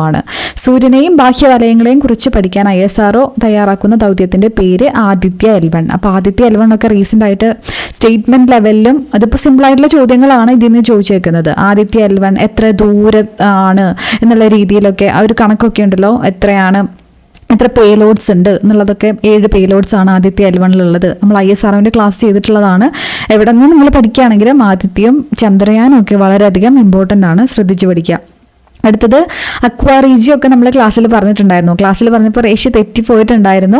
എന്നിട്ട് നമ്മൾ കമൻറ്റിൽ പിൻ ചെയ്തിട്ടുണ്ടായിരുന്നു. നിങ്ങൾ ഒരുപാട് പേരും പറഞ്ഞിട്ടുണ്ടായിരുന്നു. അപ്പോൾ അക്വാറീജിയോ ഇമ്പോർട്ടൻ്റ് ആണെന്നുള്ളത് നമ്മൾ ക്ലാസ് ചെയ്തപ്പോൾ പറഞ്ഞിട്ടുണ്ടായിരുന്നു. കെമിസ്ട്രി PYQൽ അല്ലേ. അപ്പോൾ ഏതാണ് ഇവിടെ കറക്റ്റ് ആയിട്ടുള്ള ആൻസർ? നൈട്രിക് ആസിഡും ഹൈഡ്രോക്ലോറിക് ആസിഡും ആണ്. റേഷ്യോ 1:3 ആണ്. ഓപ്ഷൻ എ ആണ് കറക്റ്റ് ആയിട്ടുള്ള ആൻസർ ആയിട്ട് വരുന്നത്. ഓക്കെ, അപ്പോൾ നമ്മൾ കമൻസും കൂടെ ശ്രദ്ധിക്കുക. എന്തെങ്കിലും നമ്മൾ ക്ലാസ്സിൽ പറയുമ്പോൾ എന്തെങ്കിലും മിസ്റ്റേക്ക് ഒക്കെ ഉണ്ടെങ്കിൽ നമ്മളതിൽ കമൻറ്റിൽ പിൻ ചെയ്ത് വെച്ചിട്ടുണ്ടാവും. ഓക്കെ, ടെലഗ്രാം ചാനലിൽ നോക്കുകയാണെങ്കിൽ ഇമ്പോർട്ടൻ്റ് ആയിട്ടുള്ള ക്വസ്റ്റ്യൻസ് നമ്മൾ ഡിസ്കസ് ചെയ്യുന്നുണ്ട്. ഓക്കെ, ലിങ്ക് താഴെ കൊടുത്തേക്കാം. ഇന്ത്യയിൽ സീറോ കാർബൺ ആയ നഗരം ഏത്? സീറോ കാർബൺ ആയ നഗരം ഓപ്ഷൻ സി സാഞ്ചി എന്നുള്ളതാണ് ഇവിടെ കറക്റ്റ് ആയിട്ടുള്ള ആൻസർ. താഴെ പറയുന്നവയിൽ യഥാർത്ഥ ലായനി ഏത്? താഴെ പറയുന്നവയിൽ യഥാർത്ഥ ലായനി സോഡിയം അമാൽഗം ഓപ്ഷൻ ബി ആണ് കറക്റ്റ് ആയിട്ടുള്ള ആൻസർ ആയിട്ട് വരുന്നത്. താഴെ പറയുന്നവയിൽ സിങ്ക് ബ്ലെൻഡ് എന്നറിയപ്പെടുന്നത് ഏതാണ്? സിങ്ക് ബ്ലെൻഡ് ഏതാണ്? ഓപ്ഷൻ ഡി സിങ്ക് സൾഫൈഡ് ആണ് സിങ്ക് ബ്ലെൻഡ് എന്ന പേരിൽ അറിയപ്പെടുന്നത്. 2023 രസതന്ത്രത്തിനുള്ള നോബൽ സമ്മാനം താഴെ പറയുന്നവയിൽ ഏത് വിഷയവുമായി ബന്ധപ്പെട്ടതാണ്? ക്വാണ്ടം ഡോട്ട്സ് എന്നുള്ളതാണ് കറക്റ്റ് ആയിട്ടുള്ള ആൻസർ. നൊബേൽ സമ്മാനം ഇമ്പോർട്ടൻ്റ് ആണ്, നമുക്ക് എല്ലാവർക്കും അറിയാം, കിട്ടിയെന്ന് വിശ്വസിക്കുന്നു. അപ്പുക്കിളി ഏത് കൃതിയിലെ കഥാപാത്രമാണ്? ഈ ഭാഗത്ത് നിന്നിട്ടുള്ള ചോദ്യങ്ങൾ കുറച്ച് നമ്മൾ റിപ്പീറ്റഡ്ലി PYQലൊക്കെ ചോദിക്കുന്ന ചോദ്യങ്ങളാണ്. ഒരുപാട് ട്വിസ്റ്റ് ചെയ്തിട്ടില്ല എന്നുള്ളത് ഒരു നല്ല കാര്യമാണ്. സ്റ്റേറ്റ്മെൻ്റ് ആണ് നമുക്ക് ഒരുപാട് സമയം കൺസ്യൂം ചെയ്യുന്നത്. ഖസാക്കിൻ്റെ ഇതിഹാസമാണ് അപ്പുക്കിളി. കീലേരി കുഞ്ഞിക്കണ്ണൻ ഏത് രംഗത്താണ് പ്രശസ്തി നേടിയത്? സർക്കസ് ആണ് അല്ലേ? ഓപ്ഷൻ സി ആണ് കറക്റ്റ് ആയിട്ടുള്ള ആൻസർ. തിക്കോടിയൻ എന്ന തൂലികാനാമത്തിൽ അറിയപ്പെടുന്ന എഴുത്തുകാരൻ ഏതാണ്? അപ്പോൾ കല, ഈ സാഹിത്യം, ഈ ഭാഗം പഠിക്കാൻ മടിയുള്ളവർ നമ്മൾ എപ്പോഴും പറയുന്നതാണ് തൂലികാനാമങ്ങൾ ഒരിക്കലും മിസ് ചെയ്യാനായിട്ട് പാടില്ല. തൂലികാനാമങ്ങൾ, ജ്ഞാനപീഠം ഒക്കെ റിപ്പീറ്റഡ് ചോദിക്കുന്നതാണ്, എടുത്തെടുത്ത് പറയാറുണ്ട്, അതൊക്കെ ചോദിച്ചിട്ടുണ്ട്. കുഞ്ഞനന്ദൻ നായർ എന്നുള്ളതാണ് ഇവിടെ കറക്റ്റ് ആയിട്ടുള്ള ആൻസർ. പാലിലെ വെണ്ണ പോൽ ബൈതാക്കി ചൊല്ലുന്നേൻ ഭാഗ്യേ ഉള്ളോർ ഇതിനെ പഠിച്ചോവർ. ഇപ്പം ഏത് കൃതികളെ വരികളാണ്? അപ്പോൾ ഇവിടെ ഏതാണ് കറക്റ്റ് ആയിട്ടുള്ള ആൻസർ? മുഹയ്യുദ്ദീൻ മാല ഓപ്ഷൻ സി ആണ് കറക്റ്റ് ആയിട്ടുള്ള ആൻസർ. ജ്ഞാനപീഠം പുരസ്കാരം നേടിയ SK പൊറ്റക്കാടിൻ്റെ രചനയാണ് ഏതാണ്? ഒരു ദേശത്തിൻ്റെ കഥയ്ക്കാണ് ജ്ഞാനപീഠ പുരസ്കാരം ലഭിച്ചിട്ടുള്ളത്. ഇമ്പോർട്ടൻ്റ് ആണ്. ജ്ഞാനപീഠം അവർക്ക് ഉള്ള വർഷം ഏത് വർഷമാണ് നേടിയിരിക്കുന്നത്? നമ്മൾ കലാസാഹിത്യം ഡിസ്കസ് ചെയ്തപ്പോൾ അതിനെക്കുറിച്ചൊരു സമ്മറി തന്നിട്ടുണ്ടായിരുന്നു. PYQ ഡിസ്കസ് ചെയ്തപ്പോൾ ഇമ്പോർട്ടൻ്റ് ആണ്. 2024 നോർവേ ചെസ് ചാമ്പ്യൻഷിപ്പിൽ മുൻ ലോക ചാമ്പ്യൻ മാഗ്നസ് കാൾസിനെ പരാജയപ്പെടുത്തിയ ഇന്ത്യൻ താരമാണ് ആർ പ്രജ്ഞാനന്ദ. ഓപ്ഷൻ ഡി ആണ് കറക്റ്റ് ആയിട്ടുള്ള ആൻസർ. മൻസൂർ ക്രോക്സ് ബയോബ്ലഡ്സ് 2024 പദ്ധതി നടപ്പിലാക്കുന്നത് കേരള വന ഗവേഷണ കേന്ദ്രമാണ്. ഓപ്ഷൻ ഡി ആണ് കറക്റ്റ് ആയിട്ടുള്ള answer. Byte, kilobyte, megabyte, അത് കഴിഞ്ഞ ഏതാണ്? ഗിഗാബൈറ്റ് അല്ലേ?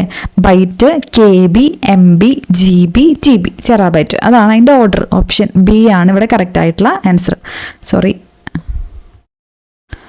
ഓപ്ഷൻ ബി ആണ് ഇവിടെ കറക്റ്റ് ആയിട്ടുള്ള ആൻസർ ആയിട്ട് വരുന്നത്. തന്നിരിക്കുന്ന സോഫ്റ്റ്വെയറും അതുണ്ടാക്കിയ കമ്പനിയും ശ്രദ്ധിക്കുക. എഡ്ജ്, മൈക്രോസോഫ്റ്റ് എഡ്ജ് എന്നാണ് നമ്മൾ പറയുന്നത് അല്ലേ? മൈക്രോസോഫ്റ്റിൻ്റെയാണ് എഡ്ജ്, കറക്റ്റ് ആണ്. ഫോട്ടോഷോപ്പ് മൈക്രോസോഫ്റ്റ് അല്ല, എഡോബ് ആണ്. എഡോബ് ഫോട്ടോഷോപ്പ് അല്ലേ? അപ്പം അത് തെറ്റാണ്. മാക്ക് ആപ്പിളിൻ്റെയാണ്, ആൻഡ്രോയിഡ് ഗൂഗിളാണ്. അപ്പോൾ ഇവിടെ തെറ്റ് ഏതാണ്? 2 മാത്രമാണ് തെറ്റായിട്ടുള്ളത്. അപ്പോൾ 2 ഇല്ലാത്തത് നമുക്ക് നോക്കാം. 1, 3, 4 മാത്രം ശരിയാണ്. ഓപ്ഷൻ ഡി ആണ് ഇവിടെ കറക്റ്റ് ആയിട്ടുള്ള ആൻസർ ആയിട്ട് വരുന്നത്. അടുത്തത് കൂട്ടത്തിൽ ചേരാത്തത് കണ്ടെത്തുക.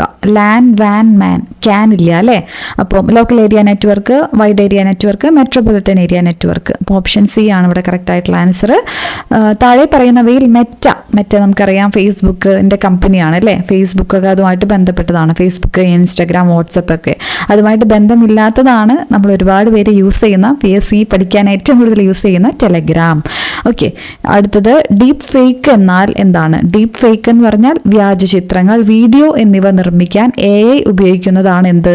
ഡീപ്പ് ഫേക്ക് എന്ന് പറയുന്നത്. ഇപ്പം നമ്മളിത് ഇൻസ്റ്റാഗ്രാമിലും ഒക്കെ ഇങ്ങനെ ഓരോ നടന്മാരും നടിമാരൊക്കെ അവരുടെ മുഖമൊക്കെ മാറ്റി ഒരുപാട് റീൽസൊക്കെ കാണാറുണ്ട് അല്ലേ? അപ്പം ഡീപ്പ് ഫേക്ക് വ്യാജ ചിത്രങ്ങൾ AI നിർമ്മിക്കുന്നതാണ്. വിവരാവകാശ നിയമം 2005 പ്രകാരം സംസ്ഥാന ചീഫ് ഇൻഫർമേഷൻ കമ്മീഷണറെ നിയമിക്കുന്നത് ആരാണ്? വിവരാവകാശ നിയമം വളരെയധികം ഇമ്പോർട്ടൻ്റ് ആണ്. സംസ്ഥാനത്തിലെ ഗവർണർ തന്നെയാണ് നിയമിക്കുന്നത്. ഉപഭോക്തൃ സംരക്ഷണ നിയമം 2019 പ്രകാരം ഉപഭോക്തൃ സംരക്ഷണ നിർവചനത്തിൽ ഉൾപ്പെടാത്ത സേവനങ്ങൾ ഏതൊക്കെ? ഉൾപ്പെടാത്ത സേവനങ്ങൾ ഏതാണെന്നുള്ളതാണ് ഇവിടെ ചോദ്യം. നിസ്വാർത്ഥ സേവനങ്ങൾ എന്നുള്ളതാണ് ഇവിടെ കറക്റ്റ് ആയിട്ടുള്ള ആൻസർ ആയിട്ട് വരുന്നത്. ബാക്കിയെല്ലാം ഉൾപ്പെടുമെന്നുള്ളതും കൂടെ അറിഞ്ഞിരിക്കുക. ഇവയിൽ ഏതാണ് പട്ടികവർഗക്കാരുടെ ദേശീയ കമ്മീഷന്റെ പ്രവർത്തനം അല്ലാത്തത്? ഏതാണ് പ്രവർത്തനം അല്ലാത്തത്? ഓക്കെ, പട്ടികവർഗ സംരക്ഷണവുമായി ബന്ധപ്പെട്ട റിപ്പോർട്ട് പ്രധാനമന്ത്രിക്ക് സമർപ്പിക്കുക എന്നുള്ളതാണ് ഇവിടെ തെറ്റായിട്ടുള്ള സ്റ്റേറ്റ്മെന്റ് ആയിട്ട് വന്നിരിക്കുന്നത്. ബാക്കി എല്ലാ സ്റ്റേറ്റ്മെന്റും ശരിയാണ്. അടുത്തത് ഗാർഹിക അതിക്രമത്തിന്റെ നിർവചനത്തിൽ വരുന്ന കാര്യങ്ങൾ ഏതൊക്കെയാണ്? മാനസികവും ശാരീരികവുമായ പരാതിക്കാരിയായ ആളിനെ ഉപദ്രവിക്കുക, സ്ത്രീധനം നേടുന്നതിന് പരാതിക്കാരിയുടെ ബന്ധുവിനെ ശല്യം ചെയ്യുക, സാമ്പത്തിക ചൂഷണം, മുകളിൽ കൊടുത്തിരിക്കുന്നവയെല്ലാം എന്നുള്ളതാണ് ഇവിടെ കറക്റ്റ് ആയിട്ടുള്ള answer.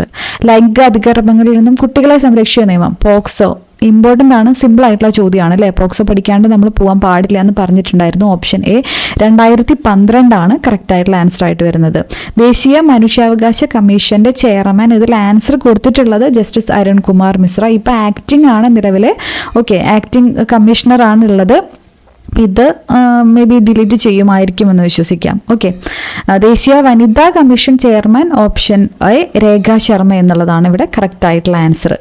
Maths questions just answer മാത്രമാണ് പറഞ്ഞു പോകുന്നത്. 71ാമത്തെ ചോദ്യത്തിന്റെ ആൻസർ 15% ഓപ്ഷൻ ബി ആണ്. 72ാമത്തെ ചോദ്യത്തിന്റെ ആൻസർ ഓപ്ഷൻ എ 118 എന്നുള്ളതാണ്. 73ാമത്തെ ചോദ്യത്തിന്റെ ആൻസർ 2 മണിക്കൂർ 15 മിനിറ്റ് ഓപ്ഷൻ ഡി ആണ്.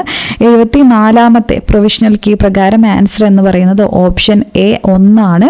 75ാമത്തെ ചോദ്യത്തിന്റെ ആൻസർ ഓപ്ഷൻ സി 30 ദിവസമാണ്. 76ാമത്തെ ചോദ്യത്തിന്റെ കറക്റ്റ് ആയിട്ടുള്ള ആൻസർ ഓപ്ഷൻ സി 33442 എന്നുള്ളതാണ്.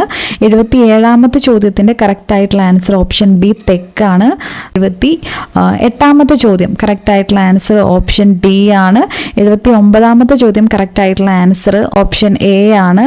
80ാമത്തെ ചോദ്യം കറക്റ്റ് ആയിട്ടുള്ള ആൻസർ ആയിട്ട് വരുന്നത് ഓപ്ഷൻ ബി ആണ്. ഇനി ഇംഗ്ലീഷ് ക്വസ്റ്റ്യൻസ് നോക്കാം. ഇംഗ്ലീഷ് ക്വസ്റ്റ്യൻസ് കുഴപ്പമില്ലാത്ത ചോദ്യങ്ങളാണ്. The tourist guide along with the tourist dash arrived. അപ്പോൾ ടൂറിസ്റ്റ് ഗൈഡ് അലോങ് വിത്ത് വെച്ചിട്ട് നമ്മൾ ഒരു സെൻറ്റൻസിനെ യോജിപ്പിക്കുകയാണെങ്കിൽ അതിന് മുന്നേ ഒരു നൗൺ ഉണ്ടാവും, അത് കഴിഞ്ഞിട്ടുണ്ടാവും. ആദ്യത്തെയാണ് കൺസിഡർ ചെയ്യേണ്ടത് അല്ലേ. അപ്പോൾ ടൂറിസ്റ്റ് എന്നുള്ളത് സിംഗുലർ ആണ്. വിത്ത് ടൂറിസ്റ്റുകൾ ഇവിടെ പ്ലൂറലാണ്, പക്ഷെ നമ്മൾ ആദ്യത്തെയാണ് അലോങ് വിത്ത് ഒക്കെ വെച്ച് ഒരു സെൻറ്റൻസിനെ യോജിപ്പിക്കുകയാണെങ്കിൽ ആദ്യത്തെ നൗണിൻ്റെ ഇതനുസരിച്ചിട്ടായിരിക്കും, സിംഗുലർ ആണോ പ്ലൂറൽ ആണോ അതനുസരിച്ചിട്ടാണ് നമ്മൾ വെർബ് ചൂസ് ചെയ്യേണ്ടത്. സോ ഇവിടെ സിംഗുലർ ആണ്, ടൂറിസ്റ്റ് എന്നുള്ളത് സിംഗുലർ ആയതുകൊണ്ട് ഓപ്ഷൻ എ ആണ് കറക്റ്റ് ആൻസർ ആയിട്ട് വരുന്നത്. Let's go for a walk, shall we, simple ആയിട്ടുള്ള കുറേ PYക്ക് ചോദിച്ചിട്ടുള്ളതാണ്. Let's go for a walk എന്ന് പറയുമ്പോൾ അതിൻ്റെ കറക്റ്റ് ആയിട്ടുള്ളത് ഓപ്ഷൻ സി ഷാൽ വി എന്നുള്ളതാണ്. ഇൻഡയറക്റ്റ് സ്പീച്ചിലാക്കുമ്പോൾ ശ്രദ്ധിക്കേണ്ടതാണ്, ഹി സേസ് എന്നൊക്കെ പറഞ്ഞിട്ട് ഒരു സ്റ്റേറ്റ്മെന്റ് തരാണ്, സെഡ് അല്ല. ഇവിടെ ശ്രദ്ധിക്കേണ്ട കാര്യം സേസ് എന്നുള്ളതാണ്. പ്രസന്റ് ടെൻസിലാണ് പറയുന്നതെങ്കിൽ റിപ്പോർട്ട് ചെയ്യുമ്പോൾ എന്താണ്, അതേ ടെൻസ് തന്നെയാണ് ഫോളോ ചെയ്യുന്നത്. അപ്പോൾ he says that he was എന്നുള്ളത് വേണ്ട, he says that he is attending A training. Option D ആണ് ഇവിടെ കറക്റ്റ് ആയിട്ടുള്ള സ്റ്റേറ്റ്മെന്റ് ആയിട്ട് വരുന്നത്. ഇഫ് ഐ ഹാഡ് മണി, അപ്പോൾ നമ്മൾ ഇഫിന്റെ ക്ലാസ് എടുത്തിട്ടുള്ളതാണ്. ഇഫ് കണ്ടീഷൻ പഠിക്കുകയാണെങ്കിൽ 1 മാർക്ക് ഉറപ്പാണ്. ഇനിയുള്ള എക്സാംസിന് നിങ്ങൾ ഓൾറെഡി പഠിച്ചിട്ടുള്ളവരാണെങ്കിൽ റിവൈസ് ചെയ്യുക, ഇല്ലാത്തവരുണ്ടെങ്കിൽ നമ്മുടെ ചാനൽ അപ്ലോഡ് ചെയ്തിട്ടുണ്ട്. നമ്മൾ പ്രത്യേകം പറഞ്ഞിട്ടുണ്ടായിരുന്നു, ഹാഡ് കാണുമ്പോൾ തന്നെ ചാടിക്കേറി പെർഫെക്റ്റ് ആണെന്നുള്ളത് വിചാരിക്കരുത്. ഹാഡ് എന്നുള്ളത് സിമ്പിൾ പാസ്റ്റ് എന്നുള്ളൊരു കേസും കൂടെ വരാം. അപ്പോൾ സിമ്പിൾ പാസ്റ്റ് ആണ് ഇവിടെ. ഐ ഹാഡ് എന്ന് പറഞ്ഞിട്ട് പ്രത്യേകിച്ച് വേറെ വെർബില്ല, ഹാഡ് ആണ് മെയിൻ വെർബ്. അതുകൊണ്ട് തന്നെ ഇതൊരു സിമ്പിൾ പാസ്റ്റിലുള്ള സെന്റൻസ് ആണ്. അങ്ങനെ വരുമ്പോൾ ഈ ഭാഗത്ത് എന്തായിരിക്കും, വുഡ് പ്ലസ് ഹെൽപ്പ് എന്നുള്ളൊരു ഫോമാറ്റ് ആണ് വേണ്ടത്. ഓപ്ഷൻ സി ആണ് ഇവിടെ കറക്റ്റ് ആയിട്ടുള്ള ആൻസർ ആയിട്ട് വരുന്നത്.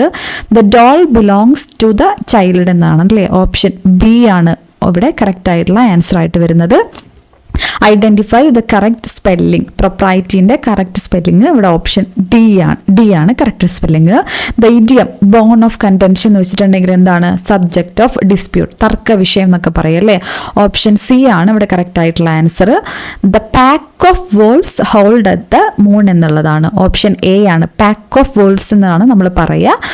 Okay, identify the synonym for അമെൻമെന്റ്. നമ്മൾ കോൺസ്റ്റിറ്റ്യൂഷന്റെ ഭാഗമായിട്ട് എന്തെങ്കിലും അമെൻഡ് ചെയ്യാന്ന് പറയുമ്പോൾ എന്താണ്, എന്തെങ്കിലും മാറ്റം വരുത്തുക, മോഡിഫൈ ചെയ്യുക അല്ലേ. സോ ഓപ്ഷൻ സി ആണ് ഇവിടെ കറക്റ്റ് ആയിട്ടുള്ള ആൻസർ ആയിട്ട് വരുന്നത്. Identify the antonym of deficit. നമ്മൾ ബഡ്ജറ്റായിട്ടൊക്കെ നമ്മൾ ഡെഫിസിറ്റ് എന്നുള്ളൊരു പദമൊക്കെ കേട്ടിട്ടുണ്ടാവും. കുറവ് എന്നുള്ളതാണ് മീനിങ് ഡെഫിസിറ്റ്. ആന്റോണിം എന്ന് പറയുമ്പോൾ എന്താണ്, കൂടുതലാണ്. അപ്പോൾ കൂടുതൽ അല്ലേ, സർപ്ലസ് ആണ്, അതാണ് ആന്റോണിം അവിടെ ചോദിച്ചേക്കുന്നത്. സോ ഓപ്ഷൻ ബി ആണ് ഇവിടെ കറക്റ്റ് ആയിട്ടുള്ള ആൻസർ ആയിട്ട് വരുന്നത്. അടുത്തത് മലയാളം നോക്കുകയാണെങ്കിൽ അനപത്യൻ എന്ന പദത്തിന്റെ അർത്ഥം സന്തതി ഇല്ലാത്തവൻ. ഓപ്ഷൻ എ ആണ് കറക്റ്റ് ആയിട്ടുള്ള ആൻസർ. താഴെ പറയുന്നതിൽ ശരിയായ പദം ഏത്? അപ്പോൾ ഐകമത്യം എന്നുള്ളതാണ്, സമ്രാട്ട് എന്നുള്ളതാണ്. ഇതൊക്കെ നമ്മൾ പദശുദ്ധിയുടെ ഭാഗമായിട്ടൊക്കെ എപ്പോഴും കേൾക്കുന്ന വാക്കുകളാണ് അല്ലേ. കവയിത്രി കറക്റ്റ് ആണ്, അവസാനത്തെ 2 വള്ളിയാണ് വേണ്ടത്. കവയിത്രി ഓപ്ഷൻ ഡി ആണ് ഇവിടെ കറക്റ്റ് ആയിട്ടുള്ള സ്റ്റേറ്റ്മെന്റ്, കറക്റ്റ് ആയിട്ടുള്ള വാക്ക്. താഴെ കൊടുത്തിരിക്കുന്നവയിൽ സലിംഗ ബഹുവചനം ഏത്? അപ്പോൾ സലിംഗ ബഹുവചനം ഉണ്ട്, അലിംഗ ബഹുവചനം ഉണ്ട് അല്ലേ. പുരുഷന്മാർ, സ്ത്രീകൾ എന്ന് പറയുമ്പോൾ നമുക്ക് മനസ്സിലാക്കാൻ പറ്റും ലിംഗം, അങ്ങനെ മനസ്സിലാക്കാൻ പറ്റുന്നതാണെങ്കിൽ അതാണ് സലിംഗം. ഓക്കെ, അപ്പം മിടുക്കർ എന്ന് പറയുമ്പോൾ അത് പുരുഷനാണോ സ്ത്രീയാണോ നമുക്ക് മനസ്സിലാക്കാനായിട്ട് പറ്റുന്നില്ല. സോ ഇവിടെ സലിംഗാണ് ചോദ്യം. ഓപ്ഷൻ സി ആണ് കറക്റ്റ് ആയിട്ടുള്ള ആൻസർ.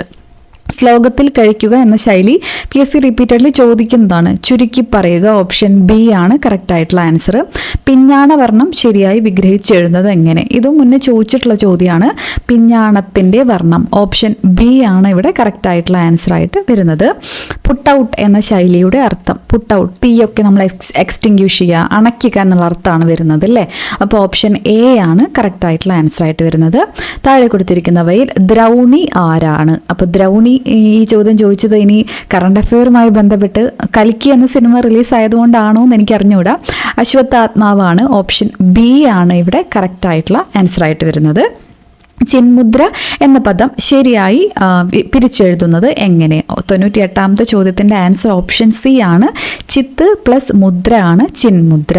കേരള പാണിനി എന്ന അപരനാമത്തിൽ അറിയപ്പെടുന്നത് ആര്? കേരള പാണിനി AR രാജരാജവർമ്മയാണ്. ഓപ്ഷൻ എ ആണ് കറക്റ്റ് ആയിട്ടുള്ള ആൻസർ. താഴെ കൊടുത്തിരിക്കുന്നവയിൽ അക്ഷരത്തെറ്റുള്ള വാക്ക് ഏതെന്നുള്ളതാണ് ചോദ്യം. വിശ്വസ്തനാണ് ഇവിടെ അക്ഷരത്തെറ്റുള്ള വാക്ക്. ഓപ്ഷൻ എ ആണ് കറക്റ്റ് ആയിട്ടുള്ള ആൻസർ ആയിട്ട് വരുന്നത്. സോ നിങ്ങളുടെ മാർക്ക്, നിങ്ങളുടെ എക്സാംസ് എങ്ങനെയുണ്ടായിരുന്നു? നമ്മുടെ ചാനൽ എത്രത്തോളം ഹെൽപ്ഫുൾ ആണ്? PYQ സീരീസ് എത്രത്തോളം ഹെൽപ്ഫുൾ ആയിരുന്നു? എക്സാമിന് വിചാരിച്ച പോലെ പെർഫോം ചെയ്യാൻ പറ്റുമോ എന്നുള്ള കാര്യങ്ങളൊക്കെ കമൻറ്റ് ചെയ്യുക. പ്രൊവിഷണൽ കീ പ്രകാരം നിങ്ങൾക്ക് എത്ര മാർക്ക് കിട്ടി എന്നുള്ളതും താഴെ കമൻറ്റ് ചെയ്യുക. ഇനിയുള്ള കഴിഞ്ഞ എക്സാം കാലം എന്തായാലും കഴിഞ്ഞു. അപ്പോൾ നന്നായി പെർഫോം ചെയ്യുന്നുണ്ടെങ്കിൽ വെരി ഗുഡ്. ഇനിയും പ്രിപ്പറേഷൻസ് ഒരിക്കലും നിർത്തരുത്. ഇതിന് വേണ്ടിയിട്ടുള്ള ഹയർ എക്സാംസിന് വേണ്ടിയിട്ട് പ്രിപ്പയർ ചെയ്യുക. അതുപോലെ തന്നെ നന്നായി പ്രിപ്പയർ ചെയ്യാൻ പറ്റാത്തവരും ഇനിയുള്ള എക്സാംസിനെ ടാർഗറ്റ് ചെയ്ത് ഇതേ ലെവലിൽ തന്നെ ഈ ഒരു ഊർജ്ജത്തോടു കൂടി തന്നെ മുന്നോട്ട് പോവുക. തെറ്റുകളൊക്കെ മനസ്സിലാക്കിയിട്ട് ഇനിയുള്ള എക്സാംസിന് അത് ഇമ്പ്രൂവ് ചെയ്യാനായിട്ട് ശ്രമിക്കാം. അതുപോലെ തന്നെ ഇനി ഒരുപാട് ഘട്ടങ്ങൾ എക്സാം എഴുതുന്നവർക്ക് ചോദ്യങ്ങൾ ഏത് ലെവലിലാണെന്നുള്ളത് മനസ്സിലായിട്ടുണ്ട്. നമ്മളിവിടെ ശ്രദ്ധിക്കേണ്ടത് സ്റ്റേറ്റ്മെൻറ്റ് ക്വസ്റ്റ്യൻസ് വരുമ്പോൾ നമ്മൾ എങ്ങനെയാണ് ആൻസറിലോട്ട് ഏറ്റവും ഫാസ്റ്റായിട്ട് എത്തേണ്ടത് എന്നുള്ളതാണ്. അപ്പോൾ സ്റ്റേറ്റ്മെൻറ്റ് വായിക്കുന്നതിൻ്റെ ഇമ്പോർട്ടൻസ് തന്നെ ഓപ്ഷൻസിനും കൊടുക്കുക. എലിമിനേഷൻ വഴി നമുക്ക് ഒരുപാട് ആൻസറിലോട്ട് എത്താനായിട്ട് പറ്റുന്നുണ്ട്. ഒട്ടും കിട്ടാത്ത ക്വസ്റ്റ്യൻ ആണെങ്കിൽ അത് സ്കിപ്പ് ചെയ്യുക. സമയം ഒരുപാട് കുത്തിപ്പിടിച്ച് ഒരു സ്റ്റേറ്റ്മെൻറ്റിന് പുറകെ കളയരുത്. ടൈം മാനേജ്മെൻറ്റ് ഇമ്പോർട്ടൻ്റ് ആണ്. അപ്പം ഹിസ്റ്ററിയൊക്കെ SCRT ഫാക്ട്സ് ഒക്കെ ഒരുപാട് വന്നിട്ടുണ്ട്. അതുപോലെ തന്നെ സയൻസ് കൂടുതലും SCRT ആണ് വന്നിരിക്കുന്നത്. എക്കണോമിക്സ്, കോൺസ്റ്റിറ്റ്യൂഷൻ പോലുള്ള വിഷയങ്ങൾ NCERTയിൽ നിന്നുമായി ബന്ധപ്പെട്ടിട്ടുള്ള ചോദ്യങ്ങൾ ഉൾപ്പെട്ടിട്ടുണ്ട്. അപ്പോൾ ഇതൊക്കെയാണ് നമ്മൾ അനലൈസ് ചെയ്യുമ്പോൾ മനസ്സിലാവുന്നത്. ഈ വീഡിയോ നിങ്ങൾക്ക് ഹെൽപ്ഫുൾ ആയിട്ടുണ്ടെങ്കിൽ തീർച്ചയായിട്ടും ലൈക്ക് ചെയ്യാനും കമൻറ്റ് ചെയ്യാനും നിങ്ങളുടെ ഫ്രണ്ട്സിനൊക്കെ ഷെയർ ചെയ്ത് കൊടുക്കാനും സബ്സ്ക്രൈബ് ചെയ്യുകയാണെങ്കിൽ ഇൻഫോർമേറ്റീവ് ആയിട്ടുള്ള ഇതുപോലുള്ള വീഡിയോസ് നമ്മുടെ ചാനൽ അപ്ലോഡ് ചെയ്യുന്നതായിരിക്കും. അടുത്ത വീഡിയോയിൽ കാണുന്നത് വരെ thank you so much for watching. Have a good day.